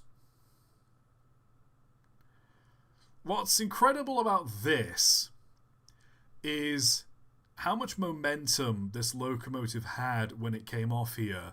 As soon as it came off the rails and dropped down and hit like into the floor, it would have just stopped dead. Because these things are like solid steel and like rigid iron frames and whatnot. It stopped dead. And you know it stopped dead because if you look at the back here, where that thing's just been smushed. Yeah, where the momentum of the wagons has continued and just crushed like the little guard's seat that was stuck to this carriage here. I hate being a little guard in my little guards van, and then I immediately just get pancaked by the fucking conservation of momentum. Nice argument. However, conservation of momentum. Someone's asking, am I reading the dumb questions? You're right, we've got a Q&A going on. Let's catch up on that. Let's look at the QA. Oh, we've boy, got A's, you've got Q's. There's a lot of questions, so let's just tear through them. Birthday when? Pass. So we're not getting a Lionel movie review due to it not being content worthy. Oh, I plan on talking about it at some point. Can't promise it'd be a good video though. How are you today? I'm okay. How are you, Mike? I'm doing well. Wonderful. Hey, Todd, have you ever heard of the Baldwin DR6, aka the Baldwin Double Ender? It's an American double-ended diesel. Cool. What's your favorite color? I like red.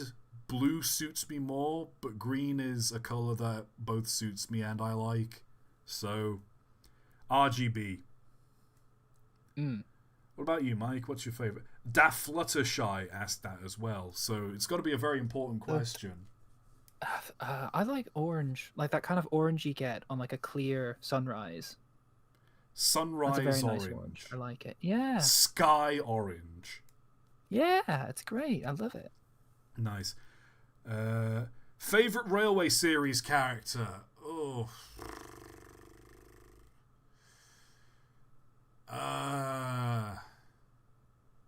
Oh God. It's the helicopter.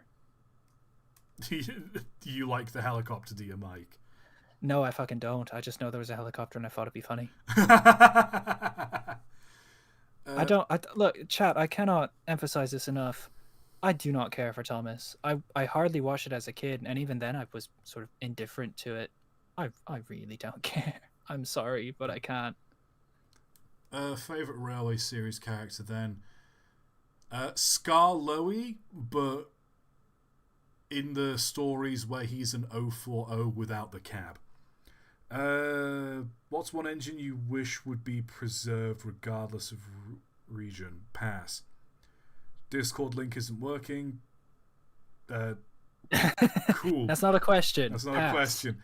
Have you ever listened to Tally Hall? I've listened to Banana Man and Ruler of Everything. I've not really listened to much of their other stuff. Yeah, same here. Have you ever listened to any of Dave Golder's music? If so, what do you think of them? Pass, not listen to them. How's the bins doing? Have they been emptied this week? My roommates came downstairs today and found that a fox had gone through one of our bins. There was just no! There was just rubbish scattered all over our driveway. Oh, little fox. So we had to clean that up. Have you heard of the Speed Challenge? It's a non-stop express going from Knapsford to Vixit. Oh, it's a Thomas the Tank thing. I don't care. Favourite engine from the Romney Hythe and Dymchurch Railway? Pass. Would you like the articulated daylight if it only had 4 trailing wheels instead of 6? We've already had that question. What would be a funny name for a railway that ships only cabbages? What? Probably the title of it would be the insert location cabbage railway. There you go. ToT, what's the worst train you've ever seen or heard of? I don't know. I've probably done a video on it. I'll have to think. Have you considered doing 3D modelling? No, but Mike has. I have. I've done quite a bit of 3D modelling. For ToT, funnily enough. That's a long time ago. That was a long time ago. God, that was ages ago. Very long ago. Don't suppose we're getting a Lionel movie review? I've already had that question. When is the poll stream? It's not going to be a stream, but it is going to happen. I wonder if ToT still answers these. I am now. If you had to drive any Irish steam locomotive, which one would you choose? GNRI V-Class number 85 Merlin or GNRI S-Class number 171 Steve Gullion? Merlin, because I am a wizard. Did you hear about the US Army Transport Corps S-160 that just derailed? Posted a video about it in live stream highlights. I will have to have a look at that. -3 ? Okay. Oh, does Mike know about a Canadian? Does Mike know what a Canadian Pacific R10660 is? No, I do not. There you go. If bread evolves, what would its next phase in evolution be? Watch Expiration Date on YouTube, the TF2 animation. That'll answer your question. I mean, I was going to say like a baguette, because it's like a longer bread. But nah, I imagine it would be more like, you know those like dough balls you get? Like those garlic dough balls that are designed that you can just tear them apart with your bare hands and like they'll come apart neatly. Yes. That's what I imagine, because we've got sliced bread, but we still have to manually slice the bread. The next evolution would be it's already like you don't have to slice it. The way it's baked comes pre-sliced. Yeah, I like that. Is Mike secretly your annoying orange? What does that mean? I don't know, but I feel like you should be offended by that. I'm trying to piece if I should be. Yeah. Have you ever watched? Get back to it. Have you ever watched the movie Taking a Felon 1, 2, 3? It's a train movie. I have not, but when I was doing research on Unstoppable, I know that Tony Scott, he did that movie, so I expect it to be just as unbearably. I expect the cinematography to be just as unbearable as it was in Unstoppable. Pizza or hamburger? Pizza. Mike? Oh god, that's actually a tough decision. I'm gonna say pizza, but hamburger's close. I love me a good I burger. had a hamburger when I was at that anime con, and it's just the stuff just keeps sliding off the burger.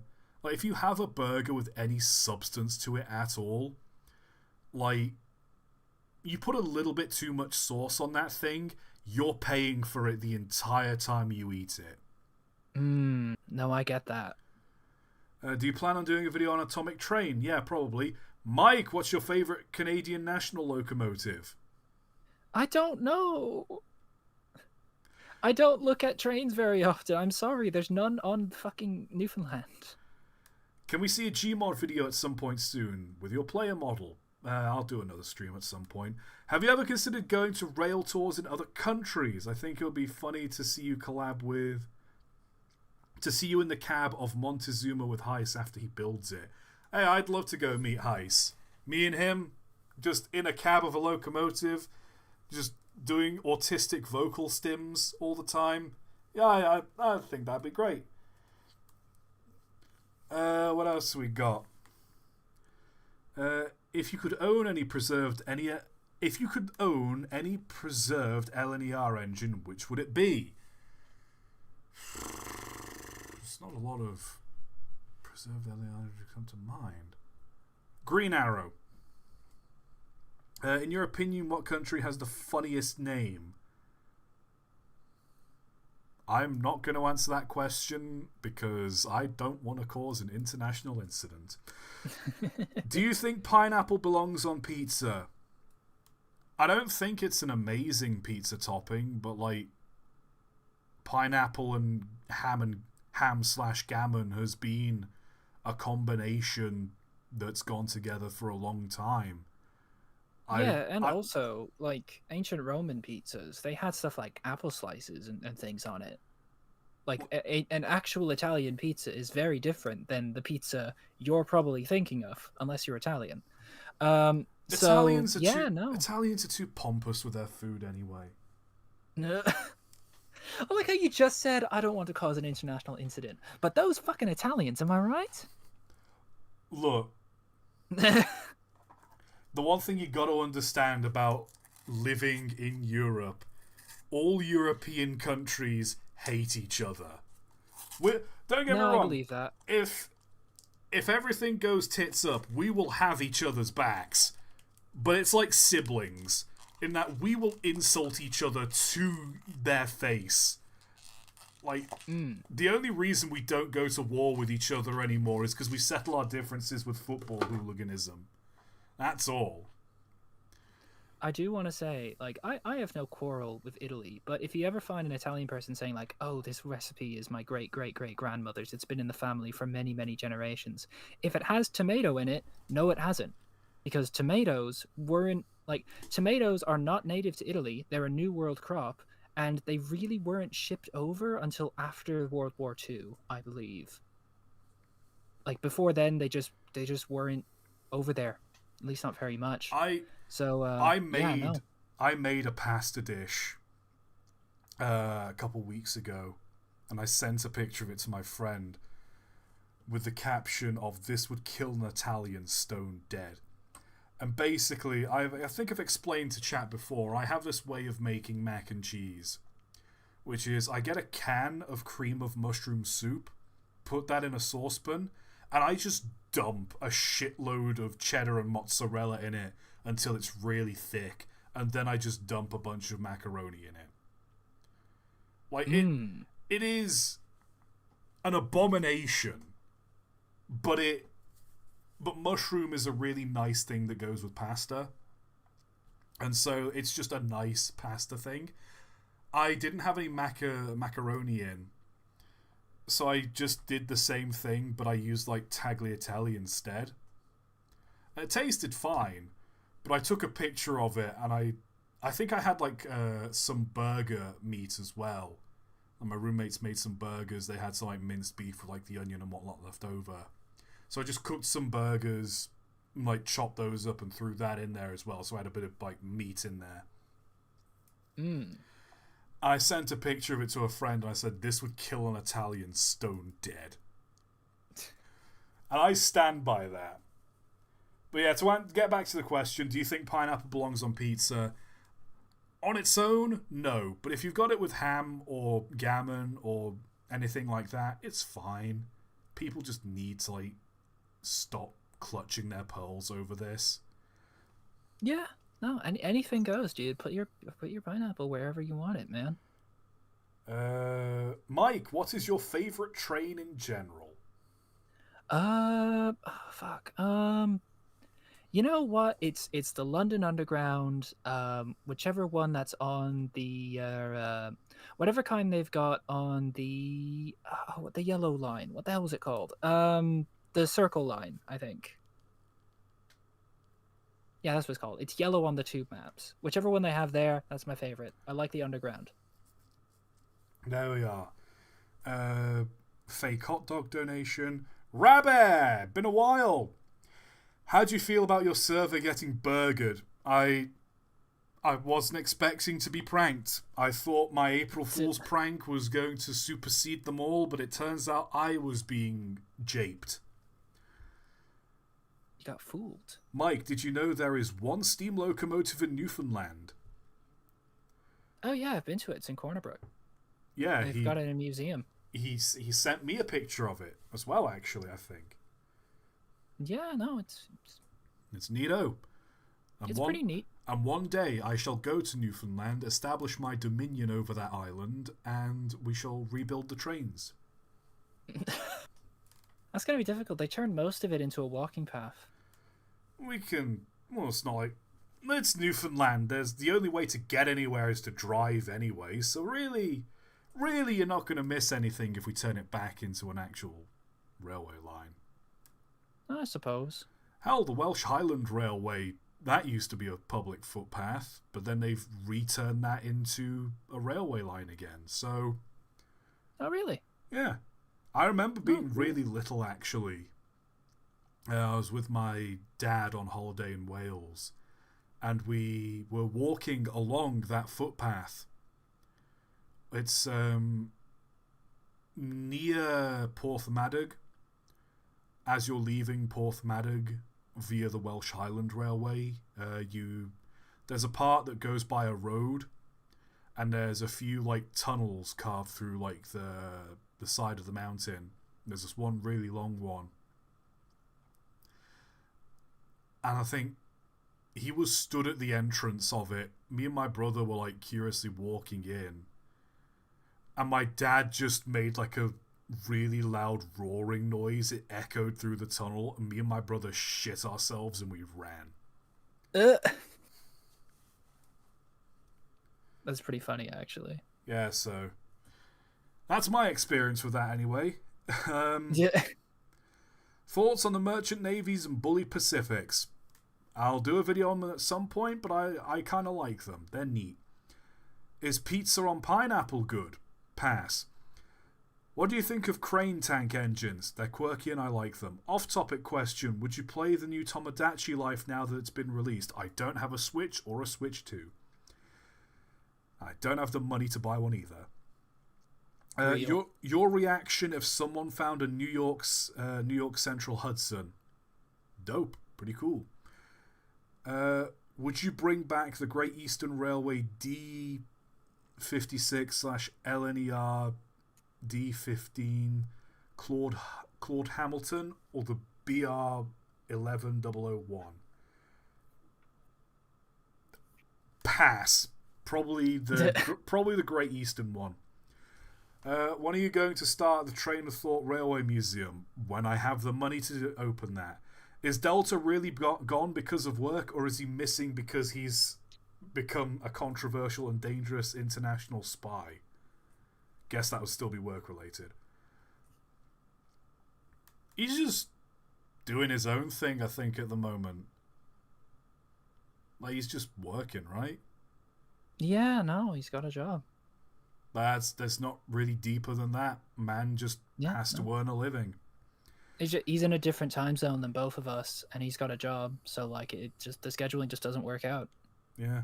This is a question for Mike. Which tastes better, kerosene or galvanized steel? The steel, I think. There we go. Posted some information about the Selkirk locomotive, largest engine in Canada. As a video suggested you want to make a video. Thank you. Thoughts on mercury on pizza? Tasty. Don't. Shiny. Don't Good. do that. Anyway, let me check back on main chat. Rabass sent 5 Train of Thought gifted members. Thank you very much. Let's get back to it, shall we? With these mini metros. Ooh, look at that. They are indeed mini. This is just somebody mirroring the image. They are mirroring the image, but I gotta respect the effort they've gone to not only mirror the image, but then also get like the numbering. Yeah, correct no. On both sides. They've got like they flipped the logo here. They've also added the logo to this side, but removed it this side. They've not corrected this little C here and here though, so minus points for that. Honestly, I'd love to just have a go in something like this. Oh my god, you know what it is? It's the Morgan City pods.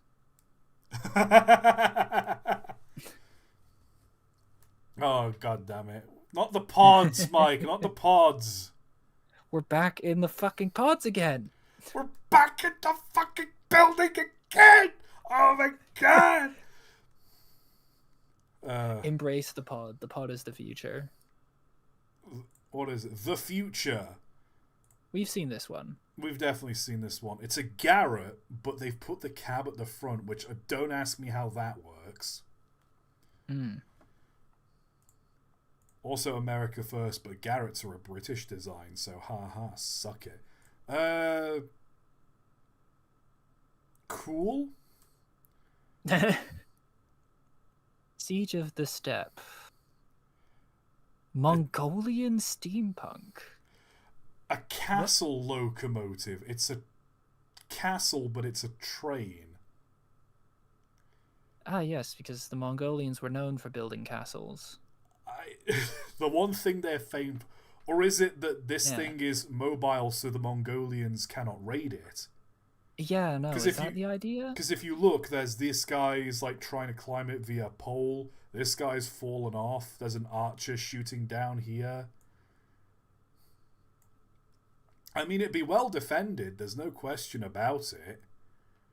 If only there was some way to know where it would be, so you could prepare for its arrival. Let's be real, though. This is a good idea until the Mongols realize, oh, wait a minute, and just pull up the tracks. Like, that is... I don't think they've fully thought this through. Also, why... It doesn't quite work. Why is there fire just belching out of random parts of this? Like... Well, no, it's because they're throwing flames at it, flaming arrows. Okay, I get they're throwing like fire arrows and stuff, but like, it got to be a real good shot to get it through that window. Yeah. Like, of a moving target while riding on a horse to shoot an arrow that far up. Oh, Jesus. NSB Type 73. Oh. Oh. Well, you see, the issue is you've tried to go through the snow without a sufficient plough. That's where you've gone, oh, wait a minute. No, has this derailed? Yeah, I think it has. Yeah, because the pantograph, the overhead wires are here. Oh, this is derailed. Oh, no. Oh, no. You know what? At least it had a soft landing. Yeah, no. That's probably one of the least upsetting train crashes you'd ever be a part of. Yeah, I mean, you'd probably be shaken up a bit, but you'd step out and go, well, that's a bugger. And while you wait for rescue to come, you just build a snowman. Yeah, just like have a bit of fun. Go outside. Pretend it's 1996. Talk to your friends. There's no internet at this cafe. Talk to people. I can't. There's no internet at this train accident. Talk to people. You're going to have to send a flare. Use smoke signals. We do not believe in telephone communication. You are stranded. I do have to say, I quite like the look of this train. It is sleek. It's sleek. It's I do. modern. I It's love nice. it. I always like images like this, where it's covered in snow and you've got like the little glowing through it's Mm. nice. Yeah, if you own, I'm going to go on a little boomerang here for a second while we're talking about the no internet thing. If you run a Go for it. restaurant or you own a restaurant and you have a QR code instead of a physical menu, I'm not eating there. No, you're right. It's just really annoying. Like, I get that it's like, if you're a truly like a tiny business, then like the printing costs for menus for every table would be like genuinely an issue if you're a very, very No, small but business. consider this though. How much would you have to pay for the website and to keep the website maintained and to have Well, someone if it's modify? just like hosting an image file, then you don't need a lot of data to do that. You could genuinely just run that off the work computer. No, but like the way they generally tend to work is you scan it and you're it's like Weatherspoons. You scan it and they take you to an app or to a website and then you order through the website and then the waiter will come to your table with your food. Oh, yeah, no, I mean that's like a more advanced thing. Yeah, that would require a little bit of a back end. But I mean, I'm thinking of like this is a tiny restaurant, and instead of being able to print out, we couldn't afford to print out menus for every table. So we have this QR and it just But hosts a PNG and you can look at the if menu it's that way. tiny though, you just get a chalkboard. No, yeah, that's what I'm saying. I'm saying it very like quickly reaches the point where like you may as well just write this down. It's so and then you can adjust it easier. Like I don't get that. And Yeah, honestly I'm though, I I'm mean, I'm gonna call this place out in Manchester. I can't. Is it Blue Whale? There's like somewhere in Manchester, not Blue Whale, but it's near Blue Whale. There's this place. It's like a bunch of Asian import stuff. It's a big building, and you can go downstairs into like a basement area. There's like another layer of shops and a little cafe. And you go down even further, down another set of stairs, and there's another like import shop and whatnot. And there's like a restaurant there. And they have, the scan QR code to order thing. Which not only is that annoying, it's underground. There's fuck yeah. all phone signal down there. Oh no. And so and so I remember we were like visiting a friend. It was a night out. I was tired, I was hungry. I went downstairs, I saw that, and I was just like, you are taking the piss. You are actively hindering service. And it's the tech bro thing again. It's the tech bro thing. Yeah, we're going to replace menus with a QR code. That way, you don't have to worry about flagging down a waiter to take your order. We can remove human beings from the equation. We can automate it. And I want to fucking kill you. I've been to a sushi restaurant where instead of having waiters, you order like up front at the thing if you get in like a buffet or whatever, then they have robots that will bring you your food and they have a tablet that you order from. And honestly, it works fine for like a sushi buffet because like you select what items you want next and then place your order. And you're going to be placing multiple orders because it's a buffet. So like that kind of works. But the robot delivery is really annoying. It's one of those cat robots. Which means it's a cat robot. It's the cat robot from the meme, the Kurfus, the robot. Okay. Yeah. Royal weird. Rabez donated $10. Mike, what's your thought on closed captioning? Don't know, can't read. He is a rabbit after all. He is a rabbit. Anyway, can't park. Oh, when's this from? when is this from? It's a fairly recent image. Yeah. Looks kind of. Is this? But I mean, it's also been like overtuned to shit. Like, look at how vibrant. Oh it yeah, is. the Somebody saturation yeah. on this is balked to hell. But like, is this? I want. It's Europe, definitely Europe. Yes, Chad. I'm talking about the Voices of the Void Kerfus, also known as the robot, like from the actual robot in real life. It was in like I think a chain of Polish grocery stores. I think that's where it kind of like got people saw it and then made it into a meme. Yeah, it's that one.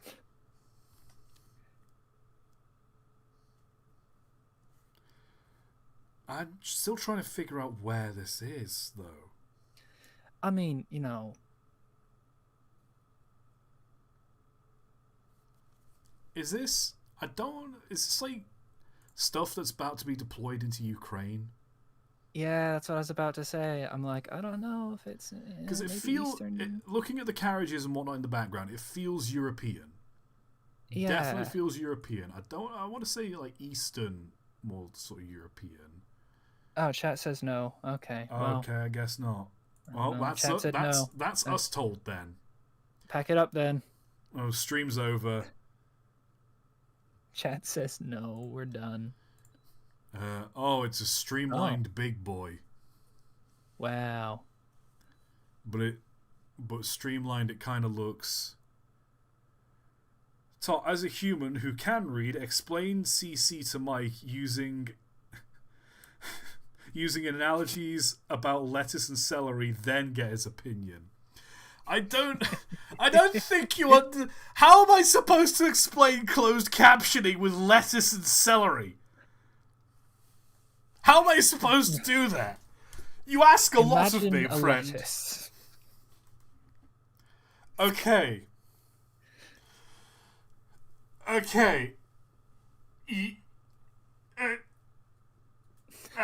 He's thinking. He's thinking Oh really god, hard. my brain has not got the capacity for this right now. There's like smoke coming out of him. Oh, if you listen carefully, it's like, you know when you shift gears in a car but you do it incorrectly and there's all that grinding? That's what's going on in my head right now.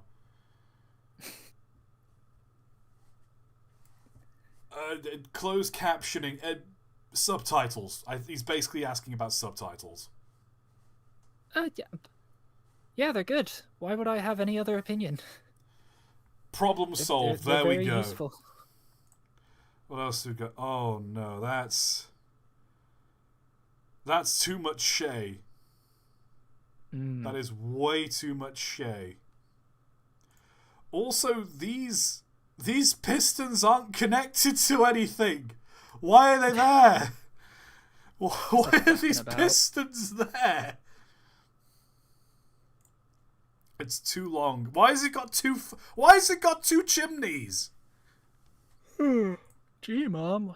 Gee, Billy, why did Mom let you have two chimneys?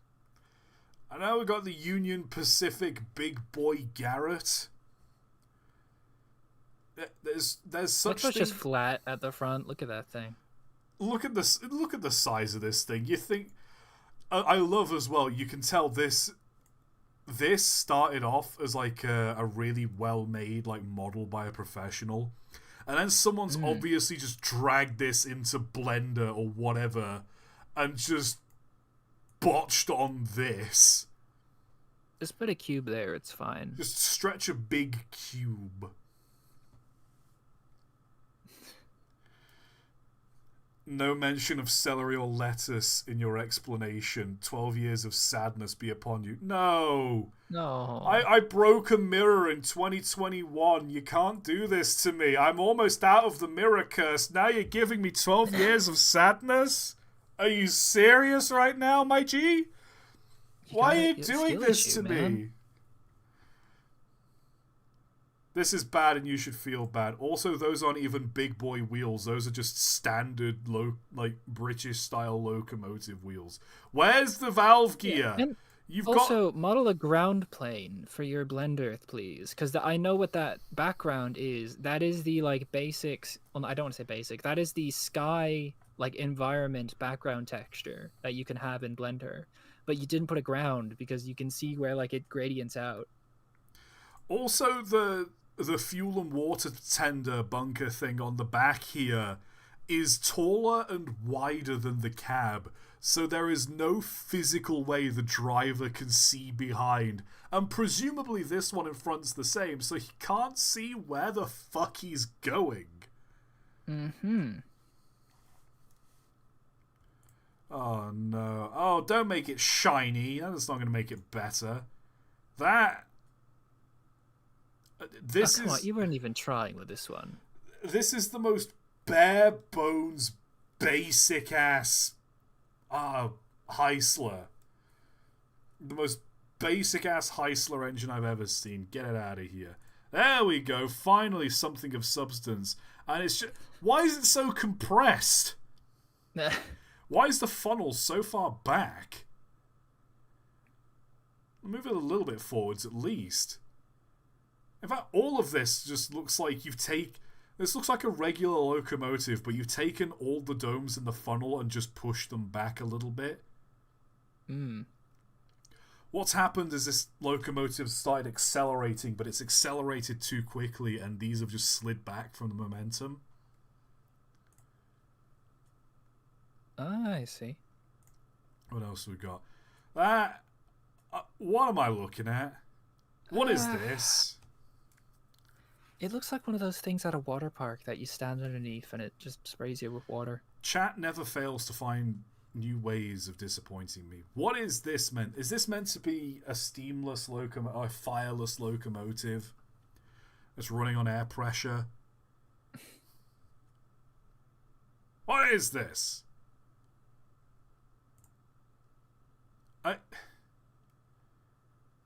I mean, it's not technically wrong. You could have an 0220. This is a functional design. I'm still disappointed though. Wasn't this a real thing? Yeah, I think so. I think this was a real thing. Like, this didn't spin around, this just rocked backwards and forwards, and that's what drove the wheels. It's also got 2 steam domes on it as well, which is wrong. Feel bad. Who's making these? Feel bad. That's an order. Oh, neat. That's real. I like that. I just love something small and boxy. That's also another electric locomotive on a mining railway. Something small Very and nice. boxy. I like it. I skipped one by accident. That is the most hodgepodge thing I have ever seen. Good grief. Like, the chain drive? Might that be one of those trains from, like, World War One? It probably is a trench locomotive, but, like, I love that you can tell this is probably an old either traction engine or just an old, like, farm engine that couldn't propel itself. Because it's got the big flywheel here, like the chain drive. Like, it's so cobbled together. I love the little barrel. Presumably this is, like, water storage, but it just looks like one of those, like... what are they? St. Bernards? Oh, yeah, with the whiskey in them. Yeah, with a whiskey barrel. Oh, yeah. I'd like a dog to deliver me booze. That'd be a fun experience. What is this? Hold on, I've got to analyze some of the doohickeyness of this. Okay. Hey, we heard you like gears, so we put gears on your train so you can look at the gears while you train. So this has got the piston mounted on top like a traction engine. You got the flywheel here, so that's doing all that. And rather than, like, go off by chains, you've got gears driving this, which turns this gear, which turns that gear. So you've got this kind of Shay design going on with the gearing. What is this on the front? A winch? It has to be a winch. Yeah. Like, is that... What is it for, though? Like, is it just for towing logs around or, like, pulling things over? Because this would have to be used on, like, a logging railway, right? Like, I don't... It's such a weird little engine. Oh. He's just going for a swim. Look at him. Oh, yeah, having a dip. I love it. You can see the tracks back there where it went, how they've dipped down into the water. And that, look at how the water is like, the texture of the water here. That is muddy water. Like, you can just tell from the thickness of it. That is muddy water. You step in that once and you've already got trench foot. That is liquid trench foot right there. But I love how you've got like these two obviously just plowing on ahead, and then you've got this guy stood at the back here like, whoa, whoa, whoa, whoa, hey, what are you doing? What are you doing? I don't know. I'd love to drive a locomotive through a pool of water like that. I don't know why, I just think it'd be fun. Hey, I think that's the same locomotive, and oh, look at that. Here we go. Fro Lundengards Demos, 1917. So this is definitely a trench engine in World War One. Yep. I love the buffers are just logs with like a rubber padding on the end.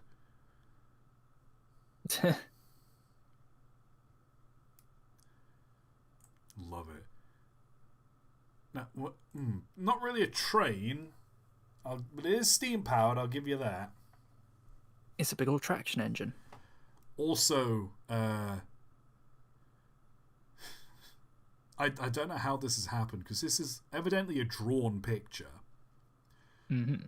But the perspective is kind of wrong on the driver here, because he's got this little like thing hanging above him, right? Right. Presumably that's to protect him from like the sun and the rain. Yes. And so, yeah, why is his hat in front of the thing that's meant to be covering it? We've also got a weird MC Escher thing, because if you look at that pole that's like right in front of him there, it doesn't go up to where it should be. Yeah, it's like, it looks as almost if it's connecting to the back, like behind. Yeah, what's going? But it should be connecting to this. Either that, it's just like maybe it's just the quality of the image. But you've got him sat here. This should be on top of him, but his hat and head are in front of it.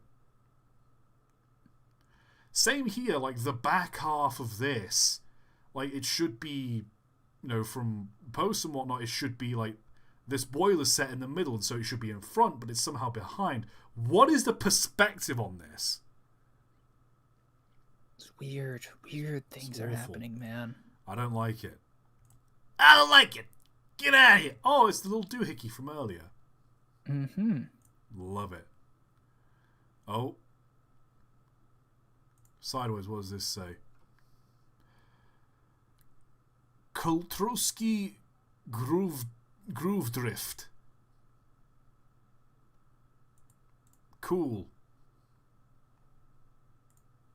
Very cool. Good. Also, 18 months members from Rabair. Explain the fall of the USSR to Mike using carrots, and I'll revert the 12-year sadness. Oh. Okay. There once was a big carrot. I'm going to stop there. I was just saying, imagine when there's no carrots. Okay, imagine a bunch of carrot patches, and one person decided to take control of all these carrot patches and made it one big garden. But this person who was in charge of this great big garden didn't understand the needs of all the tiny little gardens that he'd assimilated. And that led to a lot of unrest amongst all the other gardens. And eventually, because of the poor mismanagement of the gardens, they were all eventually split up into smaller gardens. And that's yeah. Tune in next time to VeggieTales World History, where we explain the next on VeggieTales history, the Islamic Revolution.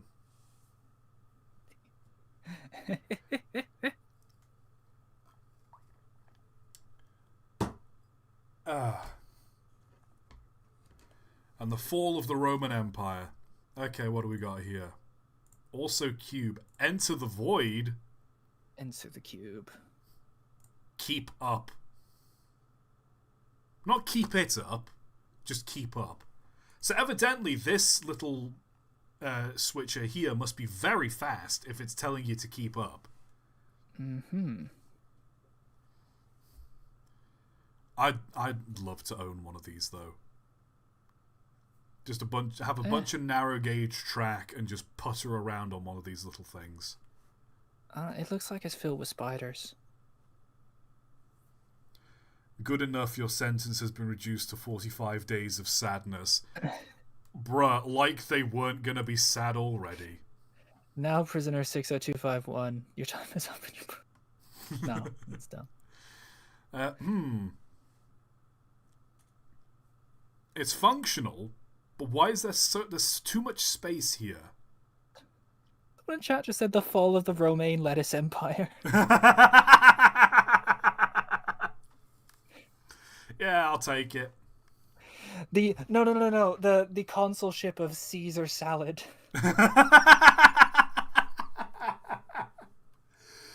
Oh no. Oh no.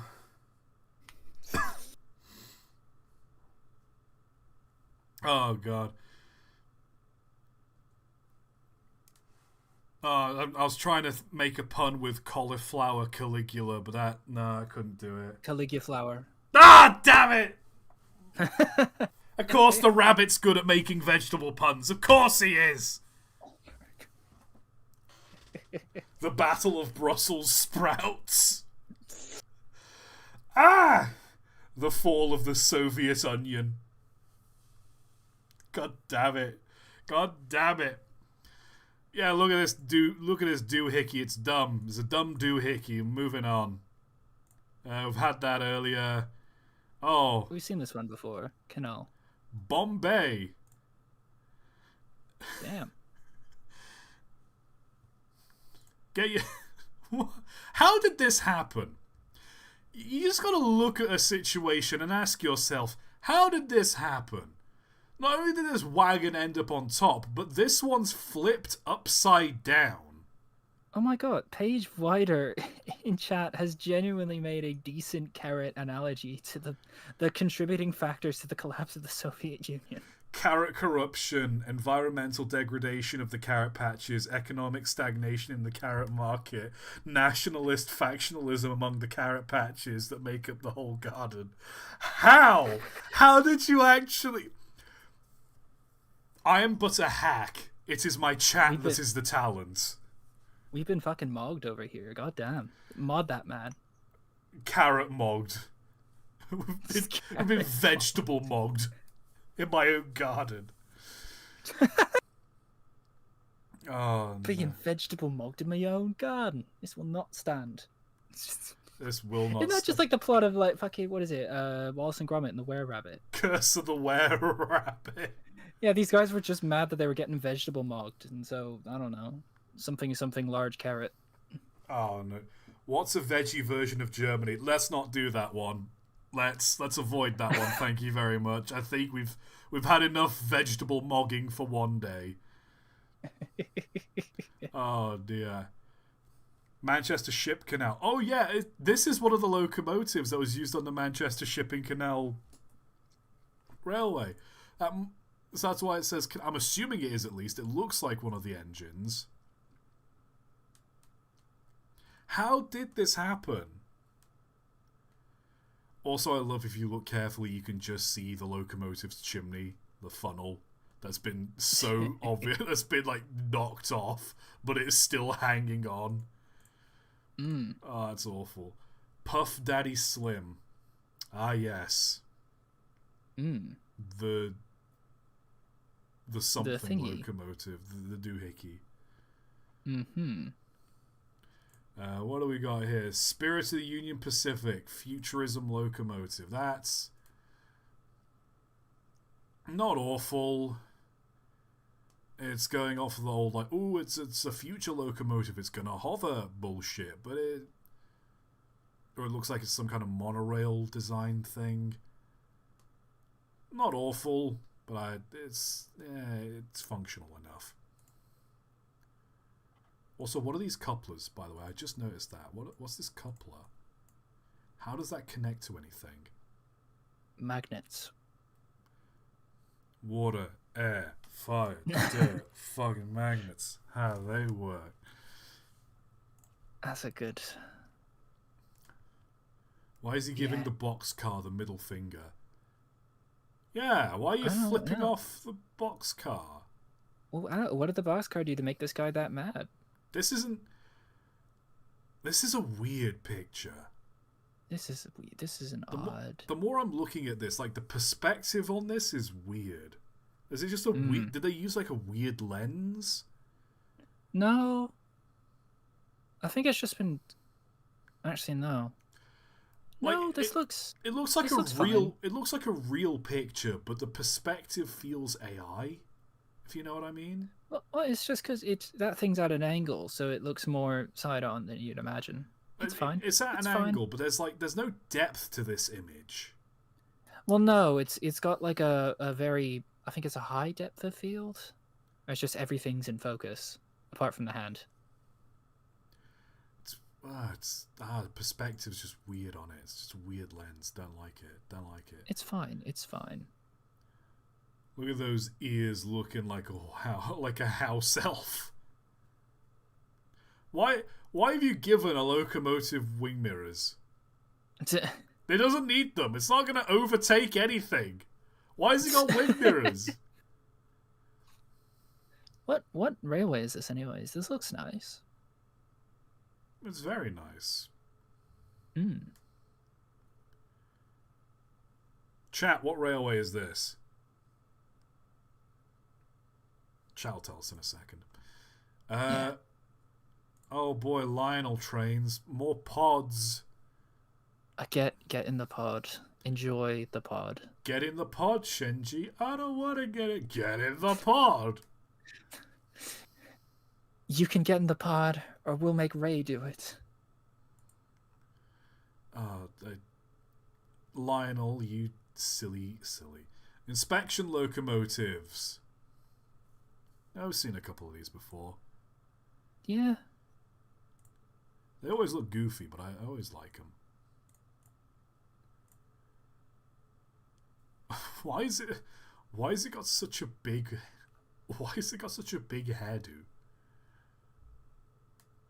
I don't know. I think it's one of those things where like old train cars often did have that kind of weird roof to them. I think it's something to do with like ventilation. It's like light and ventilation, I think. But like, yeah. Why is this one though? Why?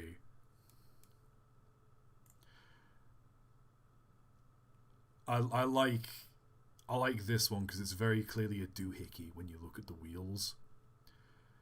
Because it's obviously got a very small boiler, so you've got room at the back here, and it's only got like the one set of driving wheels. Big doohickey energy, but I like it. The future is now. Oh, it's the steam boiler mounted on car tires. This looks like a scene in like a 3D movie from the 2000s where they wanted to make you be like, whoa, it's 3D. And so they like do a thing where it's like sticking right at the camera. It is very much coming right at the camera. Yeah. Ooh, that's a very tight bend for a big boy to be on. Mm-hmm. Is that a big boy? It's hard to tell from this angle without seeing the wheels. Someone's probably going to correct me. And I was like, actually, that's a Challenger. Actually. Oh no. Here. Oh no, the Hogwarts Express. Oh no. What's awful is this is a genuinely functional locomotive design. I think it's just a Great Western engine, but they've put a dome on it. And they've made the funnel taller for some reason. And they've taken away the tender. It needs a tender. Where's it getting the fuel and water from? It's magic, actually. I will beat you to death. Will beat you to death. Jim K, you're awful. Do better. It's a magic train, actually. Now, if you excuse me, I have to make my way to the Charing Cross station for the 1 3/4 fucking platform thing. Fuck I, you. Fuck this. I, Fuck this bit. I'm not doing this anymore. okay. Here's the thing as well. I don't even know where it is.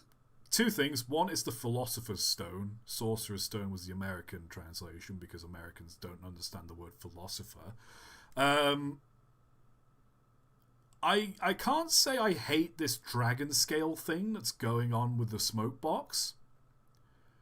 That's a neat detail that I think aesthetically works. Mm-hmm. I don't know why it's got a Soviet star on the front of it. I don't know why they've made, again, the chimney, the smokestack so tall.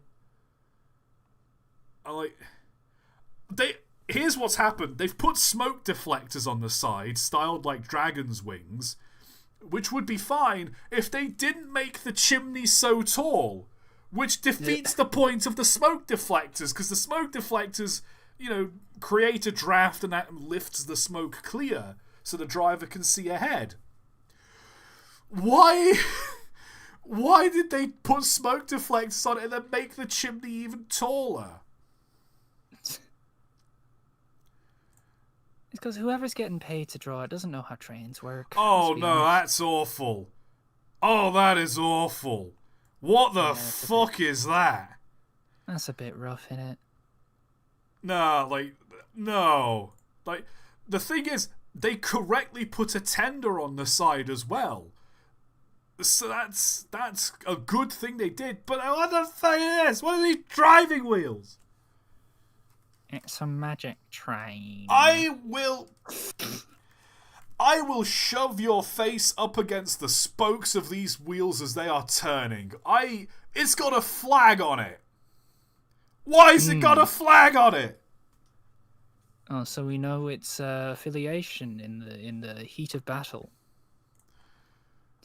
To avoid friendly fire, I presume. Avoid friendly fire. God damn it. It's big and red. What do you mean? What do you mean? The chimney is exiting out the boiler. Oh my god, it is. The thing is, though, the front, these little wing smoke deflector detailings, the little owl perched on the top of the little headlamp here. That's a lovely detail. Why has it got 8 other lamps at the front? Why has it got a big wheel? Why has it got 18 domes?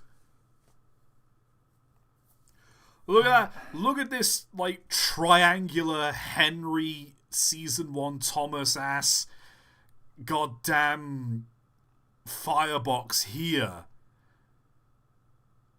You're asking for answers, and I don't think you're gonna find any. I love that it's on the bridge as well, the Glenfinnan Viaduct. So obviously they've taken some inspiration from the movie. This is bad, and who's this designed and illustrated by Minalima.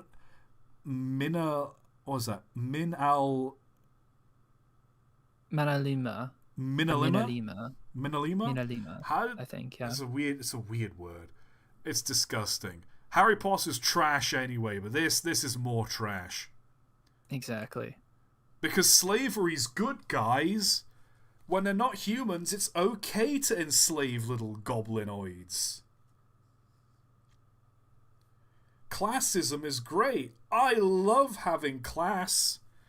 Gotta know where the peasants lie. God damn it. Okay, let's look at the donations. Lack of tender. The water is the students' tears. The fuel is the students' hopes and dreams. Yeah, it checks out. Side view mirror locomotive. Oh, yeah, they're on about this one. Oh, yeah. What are they for? Oh, wait a second. No, I know what they're for. Those are for checking to see if everyone's on the train. So that you don't drive off, accidentally, just to make sure everyone's clear of the train before you depart. That's what the guard's for, though. Well, I think the idea is that you don't need a guard if you can just do that. Just look yourself, you lazy git. Also, yeah, they do look nearly AI. You're right. This is awful. Yeah. What are we? What is this? Oh, It's just of just course it's shapes. Roblox. Of course it's Roblox. Get it out of here. Deleted user. Mm-hmm. Good. I'm glad you deleted. Uh, Eh, why? I, what's I, that? What's that? What's in the funnel? What have you got there? why is there a bulge in the funnel? What are you smuggling in there? Drugs? Is it trying to push something out or suck something in? I don't like it. I know. Either way, I don't like it. Like the overall shape and like the way this is illustrated, very good art. Like there's very clearly like a good art style to this. But I don't. What's going on here? What's going on here? I feel I like love, I feel I like this love is like one of those. Sorry, I feel like this is one of those paint Photoshop jobs. Yeah, I was about to say, you can see the crust around the edges of it where it was like badly extracted from whatever image it was in. Yeah, they've obviously just hit the magic wand tool. They've not feathered the edge at all. And then there's this part here.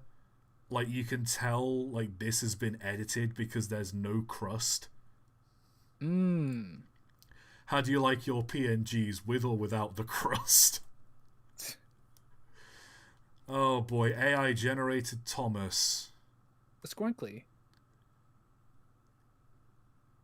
I sure do love that this is the reason we're not going to have drinking water in 10 years' time. Yeah, no. That's a brick of an engine if I've ever seen one. Yeah. Why is this so... Why is this deep fried and compressed? What is this?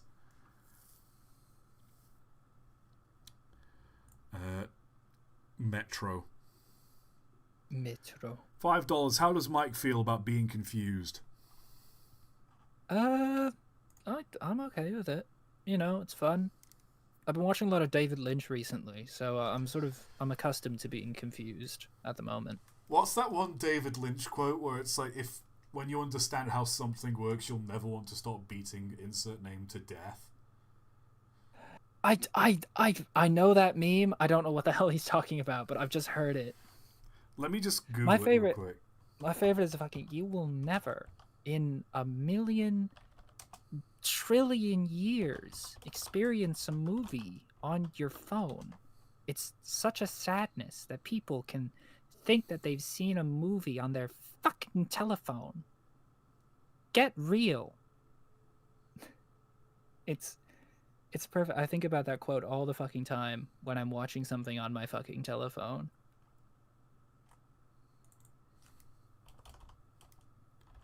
My favorite line from David Lynch is I think Eraserhead is one of the most personal movies I've ever shot. Could you elaborate on that? No. If you've watched Eraserhead, you understand that is. And you know what? He's real for that. He's very real. I've been loving Twin Peaks. Season 2 is a bit rough, but Twin Peaks is really good. What did I watch? I watched Mulholland Drive last night. That one was really good. Oh, and also Rabbits. He did like a little short series, or you know, a short film called Rabbits. That's really good. I'm trying to find the quote. Oh no, it wasn't David Lynch. It was Anthony Bourdain. Oh. Which I've found the meme, but I can't find the original version of it because there's so many edits of it.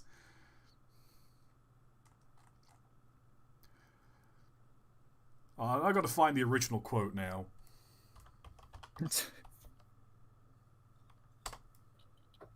But we've been at this for a while, haven't we?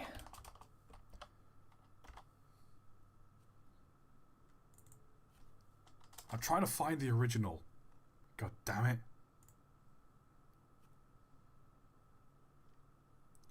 I just want the original. Where's the original?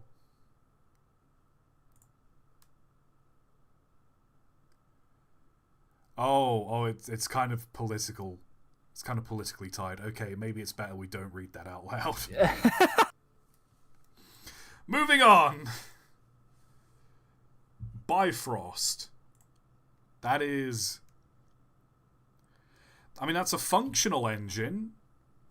I don't like it, but it's functional. It's fine. I have no complaints. Real doohickey engine. I like that. What's going on with its chimney here? Oh, it looks like some kind of decorative fountain. Why? It looks like a spinning top. I feel like I should pick this up, and it's got like a little tip at the end. I can just spin it. And then if it doesn't fall over, it means I'm still asleep. Ooh. What's that? An Inception reference in 2026? We get cerebral on the Train of Thought Cursed Train stream. We talk about real movies, like Inception. We talk about real movies, like Jesus Shows You the Way to the Highway. We talk about real cinema. Like, And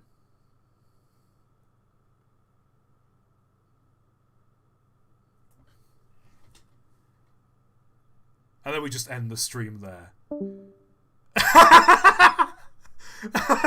God damn it. Oh, he's gone. Oh, he's actually gone. Mike is gone.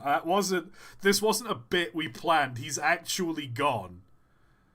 What? One sec. Let me... Where'd you go? What?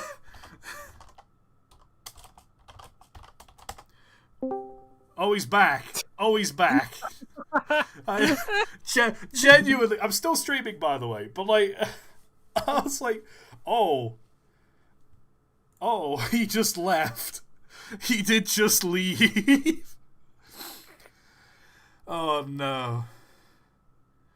I was trying to think of a Marvel movie so we could be like, yeah, we're real film enthusiasts. We only like insert the next MCU slop movie. I saw the new what is it? What movie are they remaking now? They're making a million of. They're remaking Moana, of all things, which that movie is like not even a decade old. I saw the new Moana and I clapped. I clapped a lot for it. The fact that the new Lilo and Stitch made as much money as it did when it is such an awful movie, like it completely butchers the meaning of the original.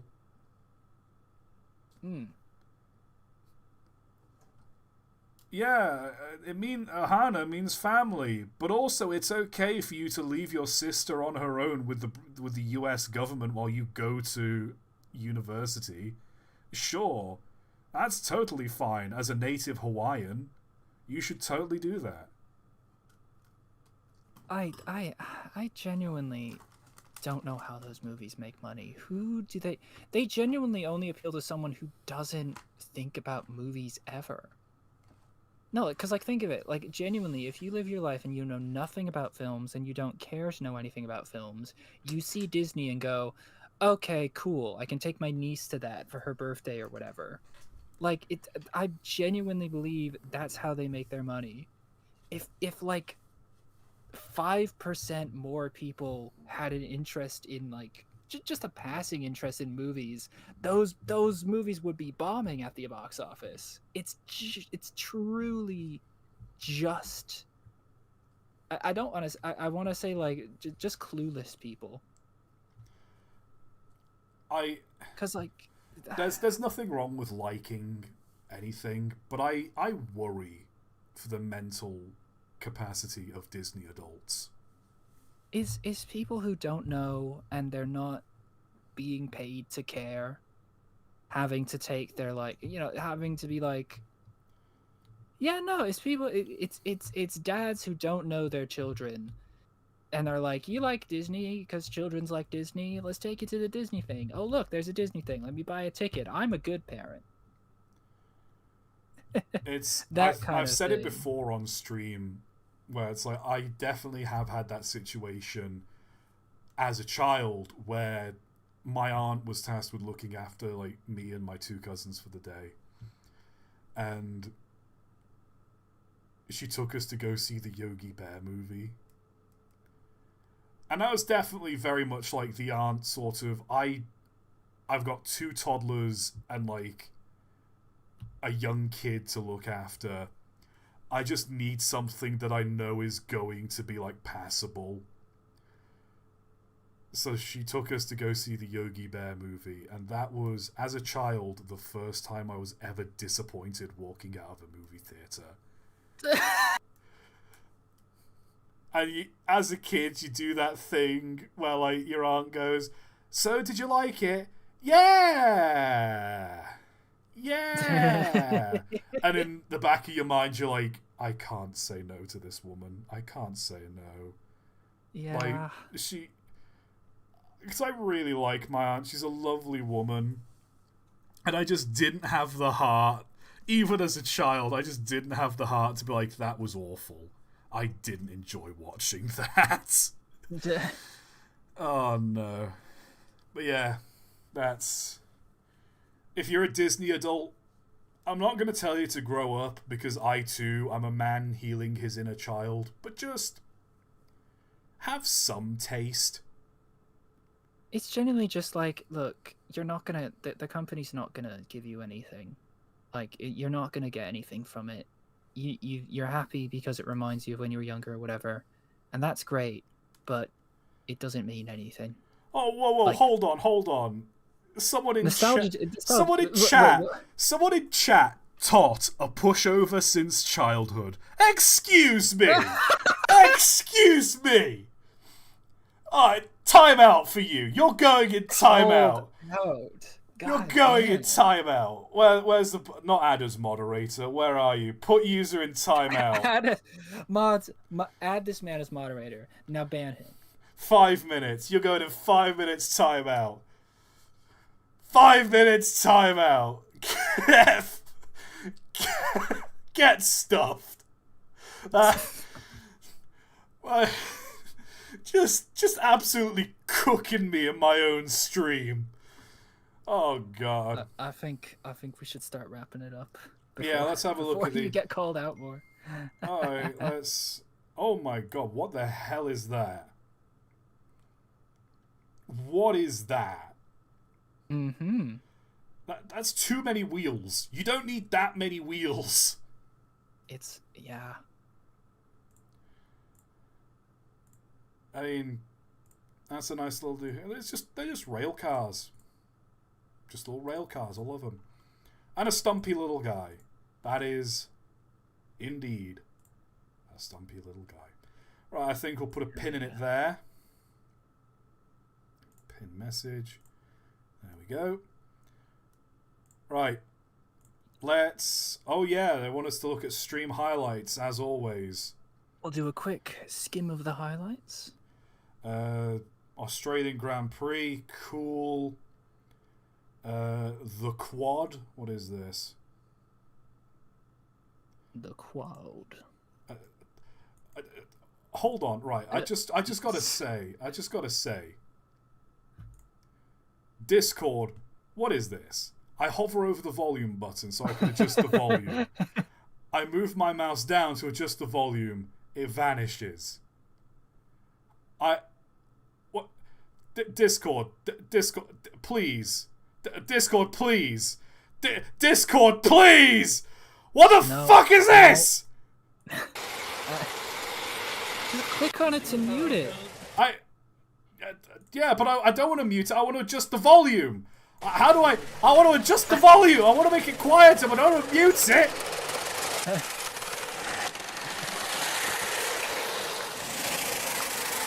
Also, hooray. Yeah, that's disgusting. Let's move on. You're getting bullied by the chat and fucking Discord.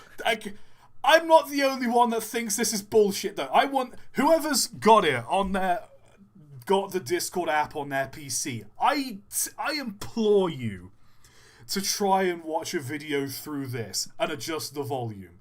Because what you have to... Because you have to try and, like, click on, like, the volume button or, like, the slider to try and get it, but it's... Found this on discoverlivesteam.com. Any takers? What is this? It's just a blank piece of paper. Lovely. It's not loading. Incredible. Why is it not loading? Okay, from what I can see, it's an Erie triplex reduced to $120,000. That's a lot of money. That is a lot of money. Oh, Jesus Christ. That's the down payment on, like, a house. That's not a down payment on a house. That is a house. It's a car. No, that is a house. At this point, I don't know if it's a house anymore, dude. It'd probably be like a house in, like, the suburbs. That's like, you're going to have to own a car. But, like... It's a truck. Yeah, no, you can have a truck or this thing. I know what I'm picking. Alright, so someone's telling me to actually watch the interview. Juan Pablo Montoya has walked out of a press conference ahead of this Sunday's Australian Grand Prix. The Williams driver left the conference. I got it! I got it! Posing as reporters, kept up a stream of inane questions, as you're about to hear. The rising number one of Formula One wonders, should Juan only win one Formula One year? Would Juan want to have won that one in round one, Juan? But one of them would be in round one. Do the best in their class. Right. Do you see their stops or a walk-off? Yeah, the racing car driver. How'd you know? Most people say the painter. Have you tried Ash? I can't play golf. I'm gonna press. Hey, I'll ask him. Can you play? There's just this Australian people convincing this F1 driver they're journalists and just bullying him. One of Michael Schumacher's chief rivals was gone, leaving sponsors disappointed and no doubt the comedians delighted. Nice. No, ToT. This is the Flying Yankee, the other is the Flying Zephyr. Oh, they're totally different. How silly us, Mike. Oh, of course. That's the Flying Yankee, that's the Zephyr. God, can we not tell the difference?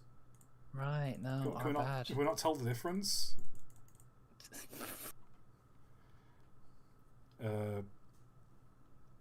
So I looked it up.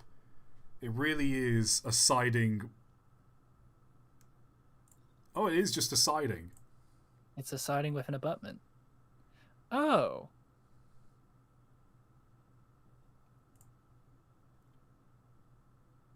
Oh, the road is there. Yeah, the road slopes down.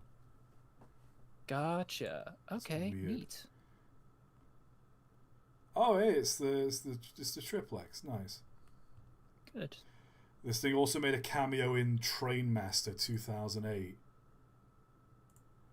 Yeah, look at these guys. David? What did you say? Look at that guy. Is that Larry David from fucking Curb Your Enthusiasm? I don't know, probably. I've never watched Curb Your Enthusiasm. All I know I don't is... think it is. All I know it looks is a hell of a lot like him. Boom, boom, boom.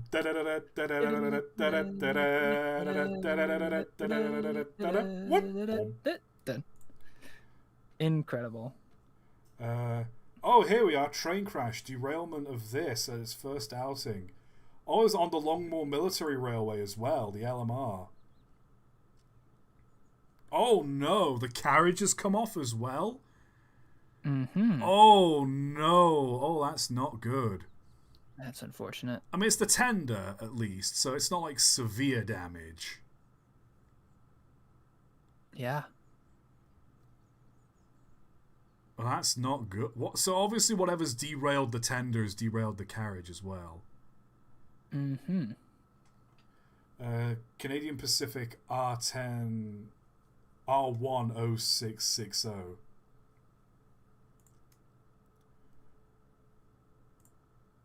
Was later converted to a 210. Never mind, silly me. I was watching a streamer playing MKW And when I asked, he told me about his personal Gmod creepypasta explaining how he's just messing around with TARDIS add-on. He kept starting seeing an NPC pop up in the background. He didn't remember spawning. Turn the volume up because the delivery of the last line is funny. I opened Gary's mod yesterday because I was really bored. We're watching Gary's mod creepypastas now, apparently. All they're doing was just getting the TARDIS from Doctor Who and just flying around with no real destination just because it's fun. But yeah, yesterday I was playing Gary's mod and I was just flying around in the TARDIS when all of a sudden I see an NPC out of the corner of my eye that I didn't spawn. And I'm like, what the fuck was that? And I just kind of think nothing of it. And then a few minutes later, it pops back up out of nowhere and starts chasing me. Like, it's not making any noises, it's just running at me really fast. And eventually it catches up to me, and it pretty much instantly kills me. And I'm like, what the fuck was that? I didn't spawn it. I tried, I noticed it kept popping up, so I tried killing it with an anti-nextbot gun, and it even that didn't kill it. But it could touch me, but I could not touch it.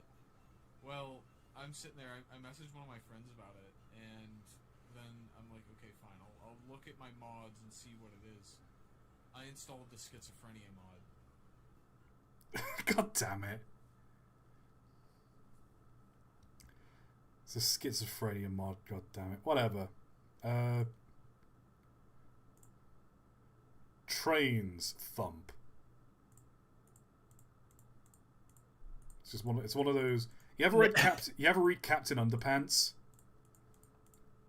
No. You get the little flipperama where there's a picture on one page and then another picture on another, and you're meant to flip between the two pages back and forth so it looks like someone's punching someone.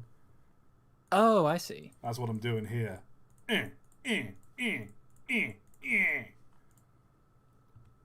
What else? Hell yeah. Oh, these what you're on about with the sushi cat robot things. Yeah. They legit use the fucking meme robot to deliver sushi. If I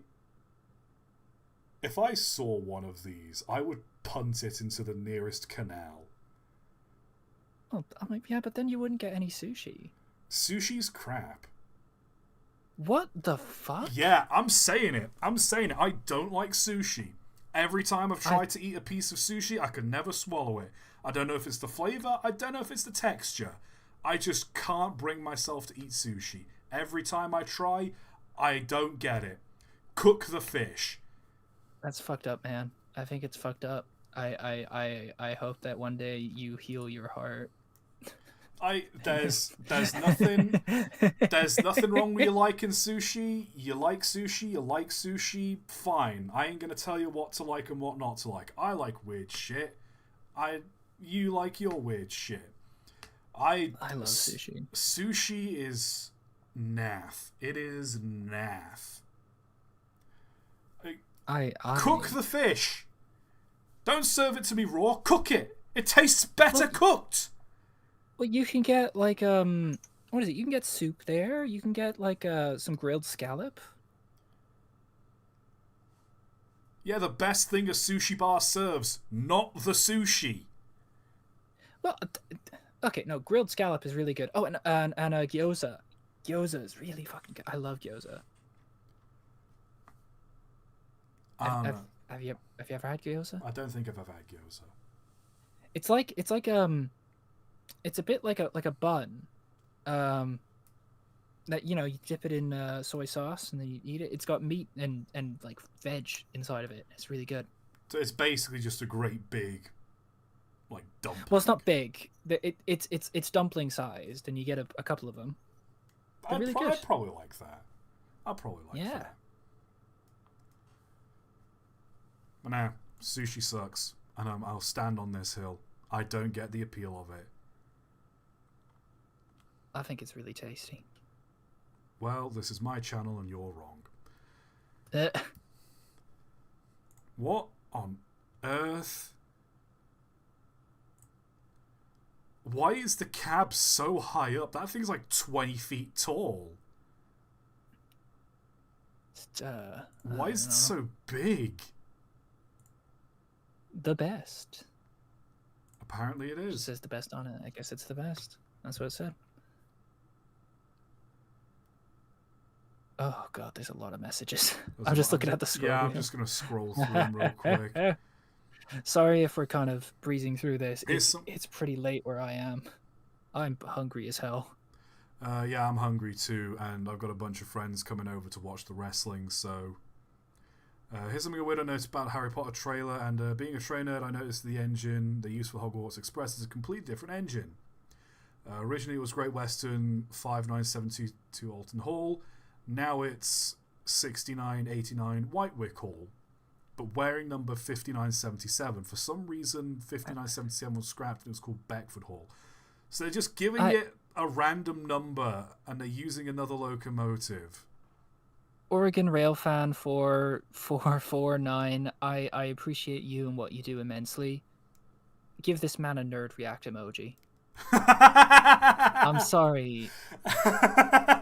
You wear it as a badge of pride because that is an incredible, like, small detail that you've noticed, and that's great. And live got the nerd react by Model Glue Sniffer and by Pear. Oh no. We love you and we see you. Thank you for your service. Better than this cover which has a J-class on it. What has that got to do with Harry Potter? It's just a random photo of an American J-class. This cover makes it look like it's like a Train Spotters type book. Yeah. I don't get that. That's the reason it looks goofy as hell. That's the reason there was a bulge in the funnel. It was meant to be the cheeks. Okay. Let's see what else we got here. So would this be a good clip with blank donated $5 and it's an overlay? Oh, no. Sure, I do need to fix up my streaming setup. Yeah.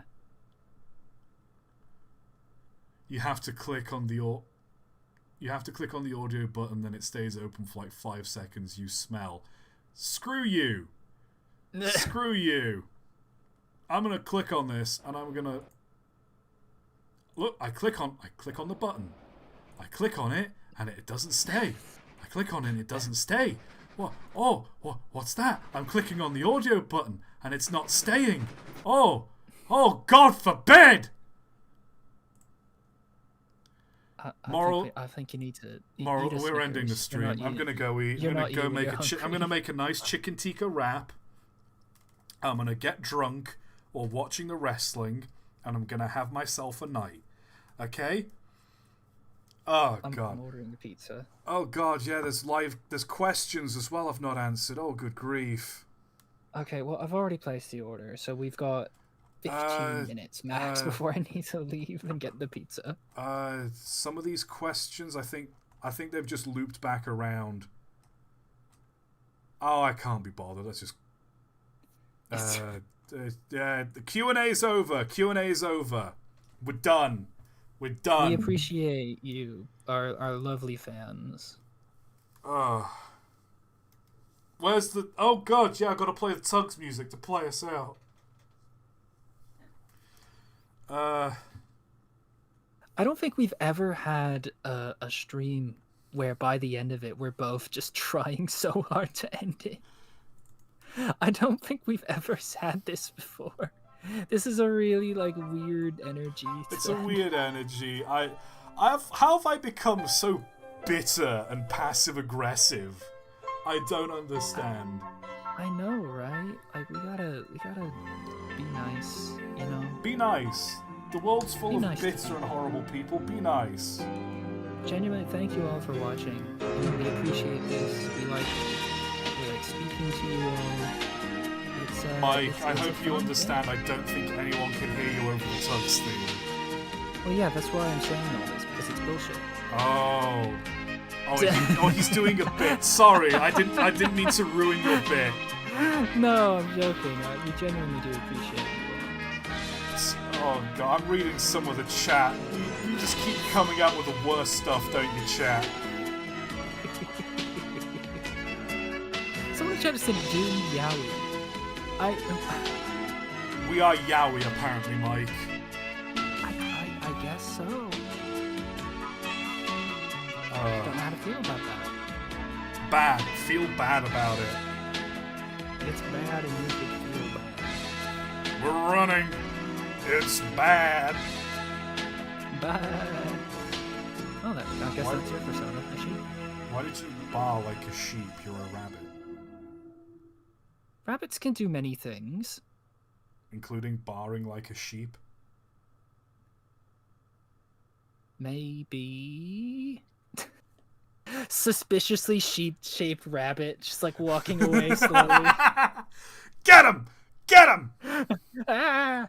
Bah.